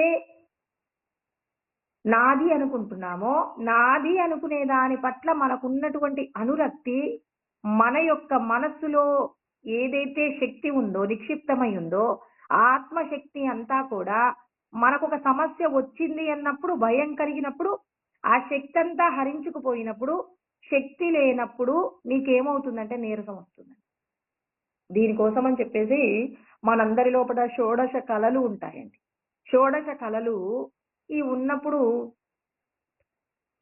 ఈ ఉద్దాలకుడు, శ్వేతకేతు ఇద్దరి మధ్య గురు శిష్యుల మధ్యలో జరుగుతుందనమాట. ఈ సంవాదంలో ఏం జరుగుతుంది అంటే, మరి 15 రోజుల పాటు ఆహారము, నీరు తీసుకోకుండా ఉండమని గురువుగారు శిష్యుడితో చెప్తారనమాట. చెప్పినప్పుడు ఈ ఉద్దాలకుడు ఏం చేస్తాడంటే 15 రోజుల పాటు ఆహారం తీసుకోక పూర్వం అంటే ముందుగా నేను ఆహారం తీసుకుంటున్నానండి ఈరోజు. ఈ రోజు నేను ఆహారం తీసుకుంటున్న తర్వాత ఈరోజు తీసుకున్నప్పుడు నన్ను చెప్పమన్నారు. ఈ శ్లోకాలన్నీ ఎక్స్‌ప్లెయిన్ చేయండి చెప్పండన్నారు. అనగానే శ్లోకాలన్నీ కూడా చెప్పడం జరిగింది. 15 రోజుల పాటు మీరు ఆహారము, నీళ్లు తీసుకోకుండా రమ్మని గురువుగారు ఉద్దాలకుడికి చెప్పాడనమాట. ఇది చాందోగ్య ఉపనిషత్తులో చెప్పబడిన మాట. చెప్తే 15 రోజుల పాటు ఆహారం, నీళ్లు తీసుకోలేదు. తర్వాత గురువుగారి దగ్గరకొచ్చారు. ఇప్పుడు నువ్వు చెప్పబడినటువంటి శ్లోకాలన్నీ కూడా మరొకసారి చెప్పు అంటే అవి జ్ఞాపకంలోకి రాలేదట. ఇంతకుముందు అన్నీ చెప్పారు గదా మీరు 15 రోజుల క్రితం అంటే చెప్పలేకపోయాడు. అప్పుడు చెప్పారట గురువుగారు. అంటే మనమేమో ఇప్పుడు అనుభూతి లేకుండా శాస్త్రాలలో చెప్పబడిన విషయాలను నోటితో వల్లెవేసి చెప్తున్నాం గాబట్టి, మనం పూర్తిగా దీని పట్ల అంటే దీనికి సంబంధించినటువంటి అనుభూతి కలగట్లేదు. అప్పట్లో గురువుగారు ఏం చేయించేవాళ్ళు అనంటే, స్వయంగా పరిశీలన చేయించేవాళ్ళు. పరిశోధన చేయించేవాళ్ళు. అలా చేయించినప్పుడు వాళ్ళకేం జరిగింది అనంటే, వాళ్ళు సత్యాన్ని అనుభవపూర్వకంగా తెలుసుకున్నప్పుడు ఇక దాన్ని మర్చిపోరండి.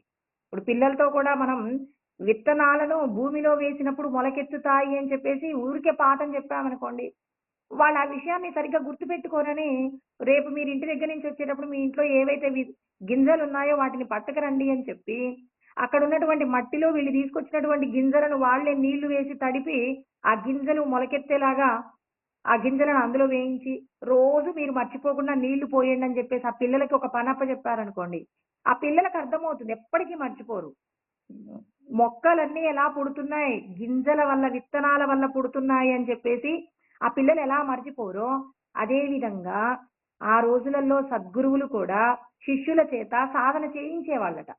ఇప్పుడు ఆయనలో ఉన్నటువంటి షోడశ కళలన్నీ తగ్గుతూ వచ్చాయండి. ఇప్పుడు చెప్పారట గురువుగారు, మళ్ళీ ఇవాళ 15వ రోజు నుంచి మళ్ళీ 15 రోజుల పాటు పుష్టిగా నువ్వు ఆహారాన్ని తీసుకుంటూ ఉండు. మళ్ళీ 15 రోజుల తర్వాత రమ్మని చెప్పారట. అంటే రోజు మళ్ళీ ఆహారం తీసుకుంటూ 15వ రోజు మళ్ళీ వెళితే, ఇప్పుడు చెప్పు నీకొచ్చినటువంటి శ్లోకాలు అని చెప్పేసి ఆయన అడిగారట. అడిగితే మళ్ళీ అన్నీ చెప్పారు. అంటే శక్తికి మూలం ఏంటి అంటే మరి తీసుకున్నటువంటి ఆహారము, నీళ్ళండి. అంటే ఆహారము, నీళ్లు తీసుకున్నప్పుడు వాళ్ళ లోపల శక్తి కలిగిందనమాట. అంటే షోడశ కళల యొక్క పెరుగుదల, తరుగుదల అనేది తీసుకునేటటువంటి ఆహారంలో ఉంది. దానితో పాటుగా ఇక్కడ నీ యొక్క మనసులో అంటే మనం ఆహారం తీసుకుంటున్నప్పుడు షోడశ కళలకు శక్తిని అందుతుంది. ఇంత శక్తిని కూడా మనం ఎలా హరిస్తున్నామండి? అంటే తీసుకున్న ఆహారం వల్ల మనకి ఆలోచించగలిగినటువంటి తెలివితేటలు వస్తున్నాయని ఇప్పుడు మనకు అర్థమైంది కదా! మరి ఆహారాన్ని పూర్ణంగా తీసుకున్నాం, నీళ్లు తాగాం. అయినా మనం ఎందుకు జ్ఞాపకం ఉండట్లేదు. ఇప్పుడు నీకొక సమస్య రాగానే, ఒక కష్టం రాగానే ఎందుకు నువ్వు చాలా దుఃఖపడుతున్నావు? నాకు నీరసంగా ఉంది, నాకు శక్తి లేదు, నా వల్ల కాదు అని ఎందుకు అంటున్నావు? అర్జునుడు అన్నాడు కదండీ! ఆయన యుద్ధం చేయడం కోసం వచ్చారు. అక్కడ వాళ్ళ యొక్క సోదరులు, తాతలు, గురువులను వీళ్ళందరినీ చూడక పూర్వం నేనందరిని చంపేస్తానని చెప్పేసి అధవ్యవస్థితాన్ దృష్ట్వా ధార్తరాష్ట్రాన్ కపిధ్వజః ప్రవృత్తే శస్త్ర సంపాతే ధనురుద్యమ్య పాండవః. మరి శత్రుపక్షంలో ఉన్న వాళ్ళందరూ కూడా యుద్ధం చేయడానికి సిద్ధమవుతూ ఉన్నారు. ఈయన కూడా తన యొక్క ధనుస్సును తర్వాత వీటిని ఏం చేశాడు? తన ఆయుధాలన్నీ కూడా సరిచేసుకున్నాడు. ఇక నన్ను ఎక్కడ యుద్ధం చేయాలో అక్కడ నిలబెట్టండి అని చెప్పేసి ఒక మార అడుగుతాడు. అంటే ఏమన్నాడు? నాకు ఎంతో శక్తి సామర్థ్యాలున్నాయి. శత్రువులను జయించడానికి కావలసినటువంటి విధంగా అన్ని విధాలా నేను సంసిద్ధతను పొందానన్నాడు. అంత సంసిద్ధతను పొందానన్నటువంటి ఆయన కొన్ని క్షణాలలోనే రథంలో చతికిలబడిపోయాడండి. ఎందుకు చతికిలబడిపోయాడు? అంటే ఇంత శక్తి సామర్థ్యాలు తాను తీసుకున్నటువంటి ఆహారంలో లోపం లేదు. మరి నీటి యందు లోపం లేదు. ఎందుకు అతనికి నీరసం వచ్చింది? భగవంతుడు చెప్తున్నాడు. మీరు శక్తి విహీనులు కావడానికి మూలం మీరు మనసుతో చేసేటటువంటి ఆలోచనలే. ఈ ఆలోచనలన్నింటినీ కూడా ఎలా మీరు పోగొట్టుకోగలుగుతారు? ఎలా విడిచిపెట్టగలుగుతారు అంటే ఆయన ఏమంటున్నాడు? అచ్ఛేద్యో యమదాస్యో యమక్లేద్యో శోష్యయేవచ నిత్య సర్వగతస్థాను అచలోయం సనాతనః అని కృష్ణ పరమాత్మ 2వ అధ్యాయంలో 24వ శ్లోకంలో మాట్లాడుతూ ఉన్నారు. ఏమన్నారు? నిన్నేం చెప్పారు? నిన్న అంటే మనం చెప్పుకున్నాం. ఆల్రెడీ చెప్పబడిందేనండి. అంటే నైనం చిందంతి శస్త్రాని నైనం దహతి పావకః నచైనం క్లేదయంత్యాపో నశోషయతి మారుతః అన్నారు. అంటే ఆత్మ నీటి చేత తడపబడదు, గాలి చేత ఎండింపబడదు, సూర్యుడి చేత తపింపబడదు, అంటే అగ్ని చేత మండటం కుదరదు, శస్త్రములు ఏమీ కూడా చేయలేవు. మరి ఇవన్నీ కూడా ఏమీ చెయ్యలేవని చెప్పారు. మరి ఏమీ చెయ్యవు అని అంటే మరి మీరెందుకు భయపడుతున్నారు?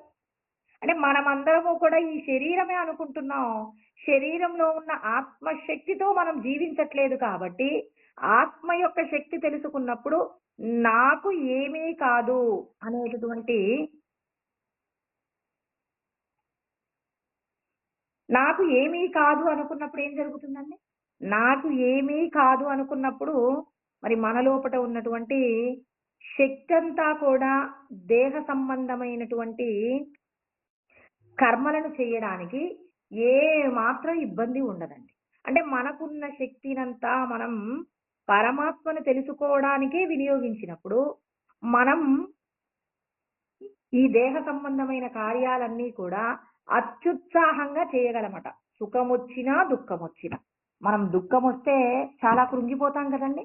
మరి దుఃఖమొచ్చినా కృంగిపోకుండా మన యొక్క శక్తిని మనం నిలబెట్టుకునే ఉపాయం ఏంటి అంటే, నేను ఆత్మని అనేటటువంటి జ్ఞానం ఉండాలి. ఇందాక మనం వశిష్ఠ గీతలో వశిష్ఠుడు చెప్పిన మాట కూడా ఇదే కదండీ!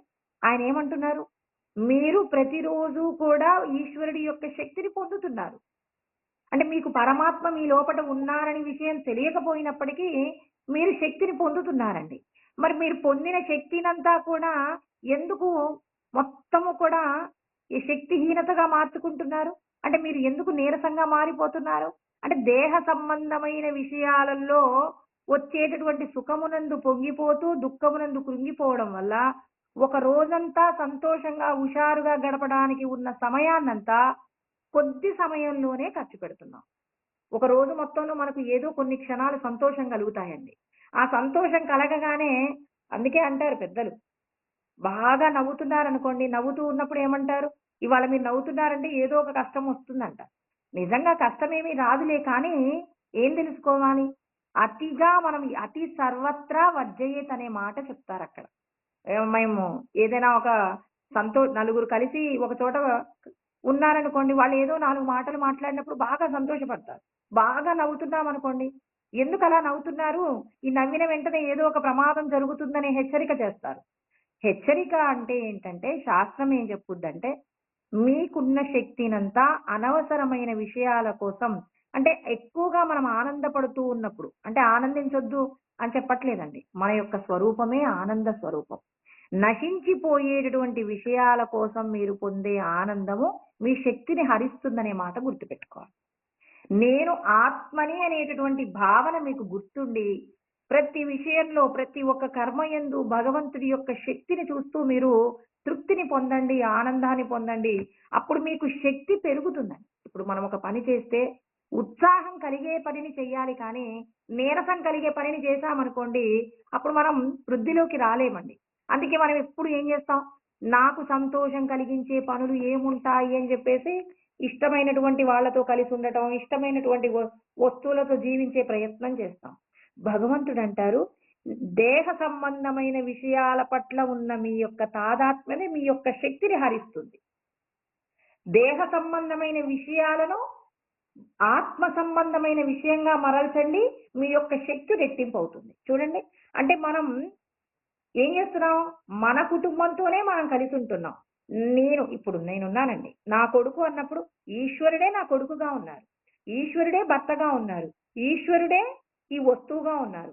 ఈశ్వరుడే అన్నింటా ఉన్నారని ఈశ్వర శక్తిని జోడించి మనం మన కుటుంబంతో కలిసి ఉన్నామనుకోండి, అప్పుడు మన యొక్క శక్తి రెట్టింపు అవుతుంది. అంటే భగవంతుడి యొక్క అస్తిత్వాన్ని గుర్తుపెట్టుకొని భగవంతుడితోనే నువ్వు ఉంటున్నావు అన్నప్పుడు జాగ్రత్తగా ఉంటావు. కొడుకు అన్నప్పుడు అతని మీద అజమాయిషీ చెయ్యవు.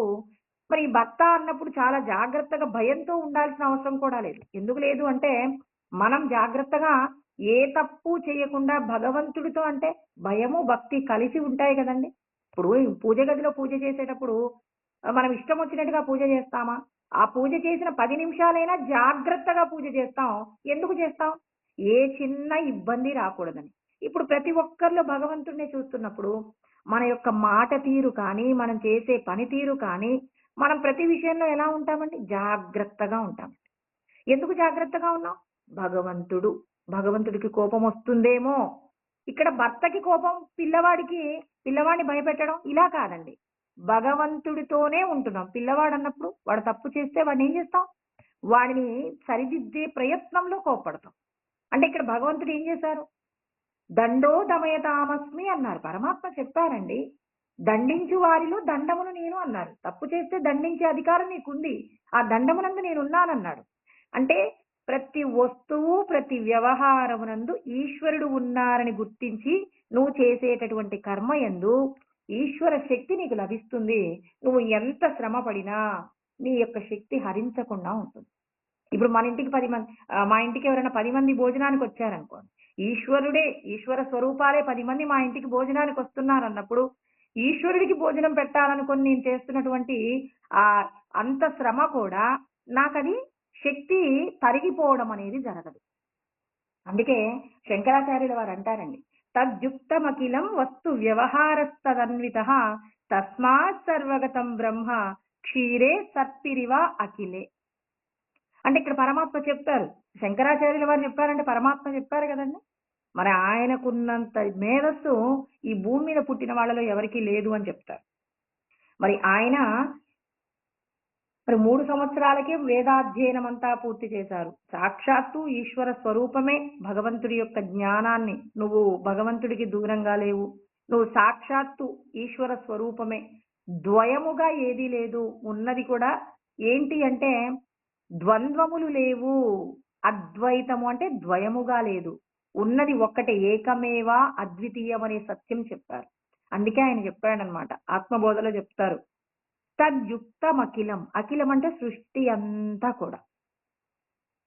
ఏమన్నాడు? అంతా కూడా అందులో సృష్టిలో ఉన్నటువంటి ప్రతి వస్తువు, వ్యవహారము, మనం మాట్లాడే మాటలో పరమాత్మ ఉన్నాడు. ఇప్పుడు మనం మాట్లాడుతున్నామంటే ఈశ్వరుడి యొక్క శక్తి ఉండడం వల్లే కదండీ మాట్లాడుతున్నారు. వింటున్నారంటే ఈశ్వరుడి యొక్క శక్తి ఉండటం వల్లే కదండీ వింటున్నారు. అంటే మనం చేసే ప్రతి వ్యవహారము, ప్రతి వస్తువు, ప్రతి చోట ఈశ్వరుడు ఉన్నారు. ఒక బాల్ ఉన్నా పెద్దవాళ్ళు ఇంతకుముందు తల్లిదండ్రులు చెప్తారు. పిల్లలు ఏదైనా వస్తువుని తన్నుకుంటూ వెళ్తే ఒప్పుకునేవాళ్ళు కాదండి. పెద్దవాళ్ళు, మా అమ్మ వాళ్ళైతే ఒప్పుకునేవాళ్ళు కాదు. వస్తువును తన్నుకుంటూ వెళ్తే వాడిని కళ్ళకద్దుకోమనేవాళ్ళు. ఎందుకు? ఇది ఏముంది, పనికిరాని వస్తువే కదా అంటే, అలా చేయకూడదు. వస్తువు అక్కడ పెట్టు, తీసి పక్కకు పెట్టు, దాన్ని తన్నకూడదు అనేవాళ్ళు. భూమిని గట్టిగా తన్నినా ఒప్పుకోరండి. ఎందుకు ఒప్పుకోరు అంటే, వాళ్ళకు పూర్ణంగా చెప్పగలిగినటువంటి ఆ తెలివితేటలు లేకపోవచ్చు కానీ, భగవంతుడి యొక్క అస్తిత్వాన్ని కాపాడే ప్రయత్నం అయితే వాళ్ళు చేస్తున్నారు కదండీ పెద్దవాళ్ళు. వాళ్ళ మాట గనక గుర్తుపెట్టుకొని మనం ఆ వస్తువులను తన్నేటప్పుడు మా అమ్మగారు ఇలా చెప్పారు. తల్లిదండ్రుల కంటే పూజ్య గురువులు ఎవరు ఉండరు కాబట్టి వస్తువును తన్నాలి అన్నా, భూమి మీద గట్టిగా అడుగులు వేయాలన్నా తల్లిదండ్రులు చెప్పిన మాట గుర్తొచ్చినప్పుడు, తల్లిదండ్రుల మాటను గౌరవించినప్పుడు మనం ఆ భూమి మీద జాగ్రత్తగా ప్రవర్తిస్తామా లేదా? అంటే పరమాత్మ ప్రతి వ్యవహారమునందు ఈశ్వరుడు ఉన్నారు అన్నప్పుడు ఆ ఈశ్వర శక్తి ఏమవుతుంది అంటే మన లోపట ఉన్నటువంటి శక్తిహీనత రాకుండా ఉంటుంది. శక్తిహీనత వస్తుందంటే కేవలం ఒక ఏదైనా ఒక పని చేస్తుంటే ఏం చేస్తున్నామంటే, ఇది నా కుటుంబము. నా కుటుంబం కోసం నేను ఇది చేయాలి. ఈరోజు మా ఇంటికి బంధువులొస్తున్నారు. వాళ్ళకి నేనేదో ఈరోజు చేసి పెట్టాలి. ఇలా కేవలం ఒక సాధారణంగా మనం అలా చేసి పెట్టామనుకోండి, దానివల్ల పెద్దగా ప్రయోజనాలు లేవు.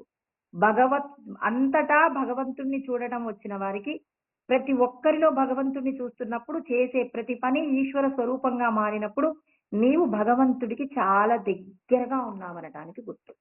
మన శరీరంలో 72% నీరుంటుందట.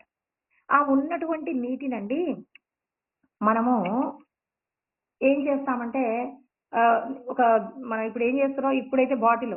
ఇంతకు ముందు కాలంలో అయితే బిందెలలో కూడా పట్టి పెట్టుకునేవాళ్ళు. ఇవాళ చాలా మంది ఏం చేస్తున్నారు, ఈ ప్యూరిఫైయర్ మిషన్‌లలో నుంచి అప్పటికప్పుడు నీళ్లు పట్టేసుకొని తాగుతూ ఉన్నాం.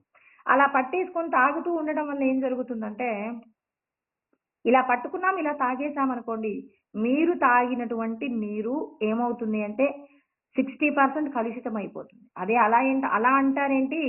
మరి మనం తాగేటటువంటి నీరు మేము ప్యూరిఫై మిషన్‌లో చేసిన నీరండి.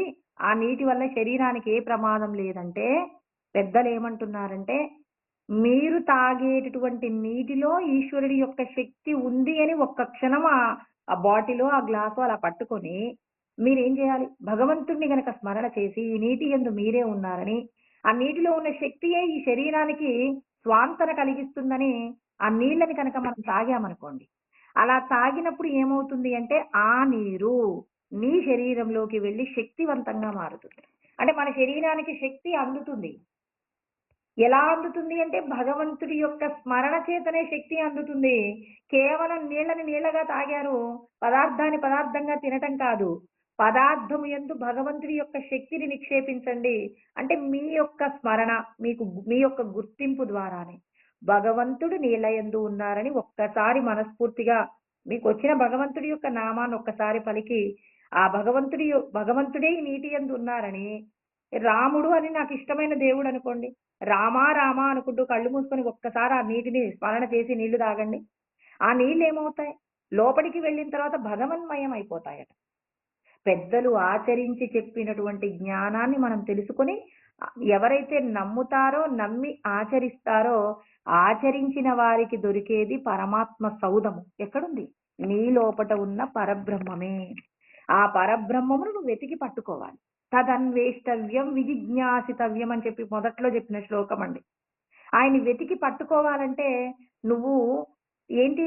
సమస్త సృష్టి యందు భగవంతుడి యొక్క అస్తిత్వాన్ని నువ్వు గుర్తుపెట్టుకున్నప్పుడు, ఆ అస్తిత్వంతోనే నువ్వు జీవిస్తున్నప్పుడు, నీ లోపట ఉన్న ఈశ్వర శక్తి సమస్త ప్రాణుల యందు, సమస్త వస్తువుల యందు, సమస్త పదార్థముల యందు, సమస్తమునందు ఈశ్వరుడు ఉన్నారనేటటువంటి నీ యొక్క నమ్మకమే నీవు నీ లోపట ఉన్నటువంటి శక్తివంతమైన ఆత్మ యొక్క అనుభూతిని నువ్వు పొందగలుగుతావని కృష్ణ పరమాత్మ చెప్తున్నారు. అందుకే ఆయన ఏమంటున్నారు? అచ్ఛేద్యోయమదాహ్యోయం అక్లేద్యో శోష్యయేవచ.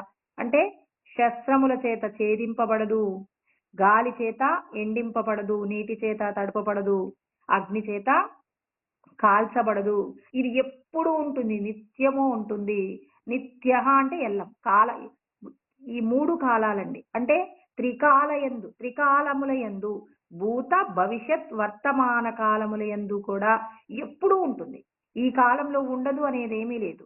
అంటే త్రికాలాతీతుడు ఎవరైతే ఉంటారో ఆయన మన లోపట ఉన్నాడు. ఆయన నిత్యుడు. నిత్య సర్వగత అంటే సర్వగతము, అంతటా ఉంటాడు.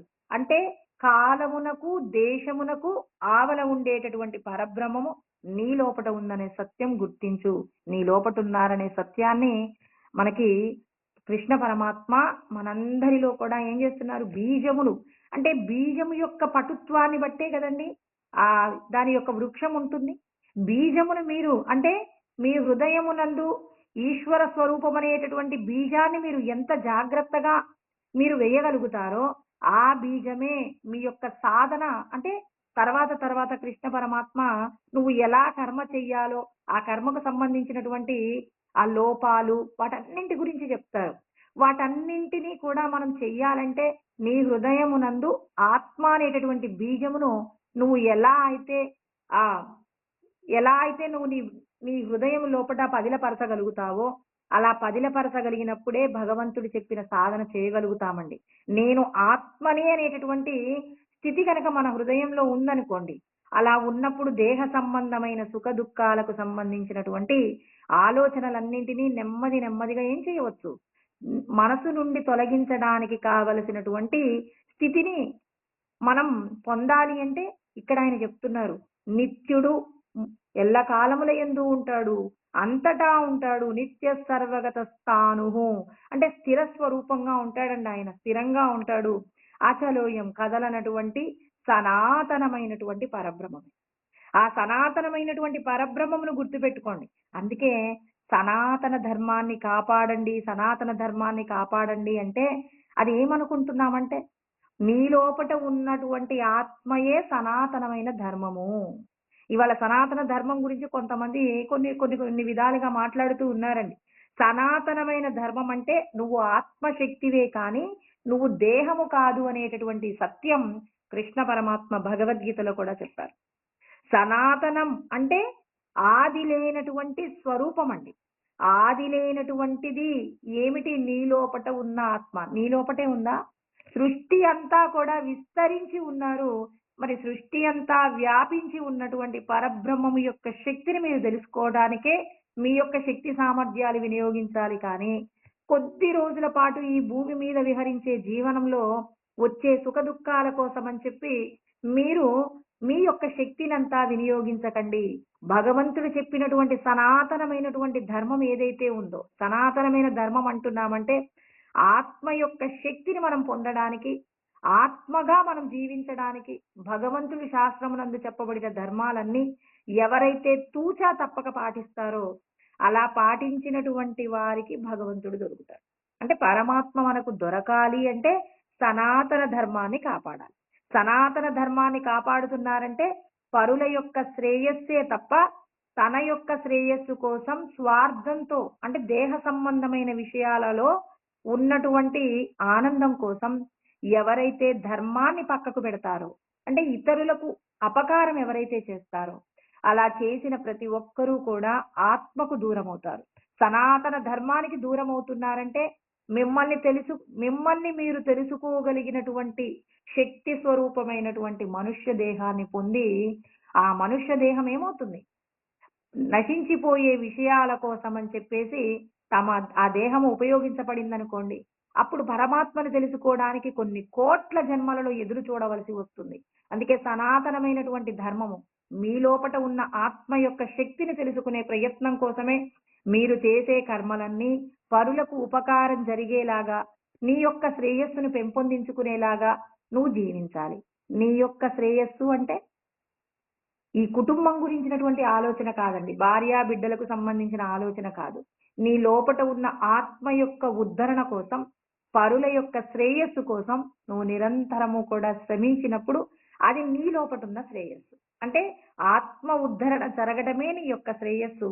ఆత్మ ఉద్ధరణ ఎలా జరుగుతుందంటే 10 మందికి మనం చేసే ఉపకారమే, ఆ ఉపకారమే నీ యొక్క శ్రేయస్సు. నీ కుటుంబం కోసం నువ్వు చేసేటటువంటి ఏ కర్మ అయినా అది దేహ ధర్మాలే తప్ప లోపట ఉన్నటువంటి జీవోద్ధరణ మాత్రం జరగనే జరగదు. కాబట్టి సనాతనమైన ధర్మాన్ని కాపాడండి అంటే ఆత్మ యొక్క శక్తిని మేల్కొల్పాలి అంటే పరుల యొక్క శ్రేయస్సే నీ యొక్క శ్రేయస్సుగా మారుతుంది. కాబట్టి కృష్ణ పరమాత్మ అంటున్నారు, మీరు ఆత్మ స్వరూపమే, మీరు ఆత్మగా జీవించడానికి ప్రయత్నం చేయండి. దేహ సంబంధమైన విషయాలలో ఆ కామ క్రోధ లోభ మోహ మద మాత్సర్యం అనేటటువంటి అరిషడ్ వర్గాలకు లొంగిపోయి మిమ్మల్ని మీరు పతనం చేసుకోకండి. ఎంతో శ్రేష్టమైనటువంటిది, ఎన్నో జన్మలలో పుణ్యం చేస్తే మనకి మానవ ఉపాధి వచ్చింది. అంటే ఎంత పుణ్యాన్ని ఖర్చు పెడితే పరమాత్మ మనకి మానవ ఉపాధి ఇచ్చారో మరి దీన్ని అనుభూతి పొందినటువంటి పెద్దలు చెప్తున్నారు, మీరు ఎన్నో కష్టాలు పడ్డారు, కష్టాలు పడితే మనుష్య ఉపాధి వచ్చింది. కష్టాలు పడ్డారంటే ఎన్ని త్యాగాలు చేస్తే పుణ్యాలు అవుతాయండి? ఆ పుణ్యాలన్నీ పోగు చేస్తే పరమాత్మ మానవ ఉపాధి ఇచ్చారు. ఆ మానవ ఉపాధిలో కూడా పరమాత్మను తెలుసుకోగలిగిన యోగ్యత కొద్ది మందికే ఇస్తారు. ఆ యోగ్యతను మీరు పొందినందుకు, యోగ్యతను సార్థకత చేసుకునేందుకు ప్రతి ఒక్కరూ ప్రయత్నం చెయ్యాలని కృష్ణ పరమాత్మ మొట్టమొదట జ్ఞాన బీజాన్ని మనందరి యందు కూడా ప్రవేశింపచేస్తూ ఉన్నారనమాట. ఈ జ్ఞాన బీజాన్ని మనం ఎలా అయితే మన హృదయంలో పదిలపరుస్తామో, నీ యొక్క విశ్వాసము, నీ యొక్క నమ్మకమే నువ్వు చేసేటటువంటి కర్మలు, తర్వాత నువ్వు కర్మ బంధంలో నుంచి విడిపడడానికి కావలసినటువంటి ఏవైతే సాధనలు ఉంటాయో అవన్నీ కూడా నీ హృదయంలో ఇవ్వాల నువ్వు పదిలపరిచినటువంటి ఆత్మజ్ఞానమే నిన్ను రక్షిస్తుందని చెప్పేసి కృష్ణ పరమాత్మ చెప్తున్నారు. ఇంకా రేపు మనస్సుకు ఇంద్రియాలకు గోచరం కానిది అని చెప్పి ఇవాళేమో ఏం చెప్పారు? పంచభూతములు ఏం చేస్తూ ఉన్నాయి? పంచభూతములన్నీ కూడా పాంచభౌతికమైన దేహాన్ని నశింపజేస్తాయి కానీ ఆత్మని ఏమీ చేయలేవన్నారు. తర్వాత ఇంకా ఇంద్రియాలు, మనస్సు ఇవన్నీ కూడా లోపటున్న ఆత్మశక్తిని తెలుసుకోలేవు. స్థూలభూతాల గురించి, సూక్ష్మభూతాల గురించి మాట్లాడారనమాట. అంటే ఎక్కడా కూడా నీకు సందేహం కలగకూడదు. ఈ పంచభూతాలు నిన్నేమైనా చేస్తాయా అంటే ఆత్మశక్తిని ఏమీ చేయలేవు. తర్వాత స్థూలభూతములు, సూక్ష్మభూతములు మరి ఆత్మని ఏమైనా చేస్తాయా? ఆత్మ యొక్క శక్తికి ఏమైనా ఇబ్బంది కలిగిస్తాయా? అంటే ఒక్కొక్క విషయాన్ని మనకు చాలా సంక్షిప్తంగా వివరిస్తూ ఉన్నారు. వాటిని రేపు స్థూలభూతాలు, సూక్ష్మభూతాల గురించి మళ్ళీ రేపు తెలుసుకుందాము. ఓం సహనావతు సహనౌ భునక్తు సహ వీర్యం కరవావహై तेजस्विनावधीतमस्तु मा विद्विषावहै। ओम शांति शांति शांति। ओम आप्यायन्तु ममांगानि वाक्प्राणचक्षुः श्रोत्रमतो बलमिन्द्रियाणि च सर्वाणि सर्वं ब्रह्मोपनिषदं मा अहं ब्रह्म निराकुर्यां मा ब्रह्म निराकरणोद निराकरणमस्व निराकरणं मे अस्तु।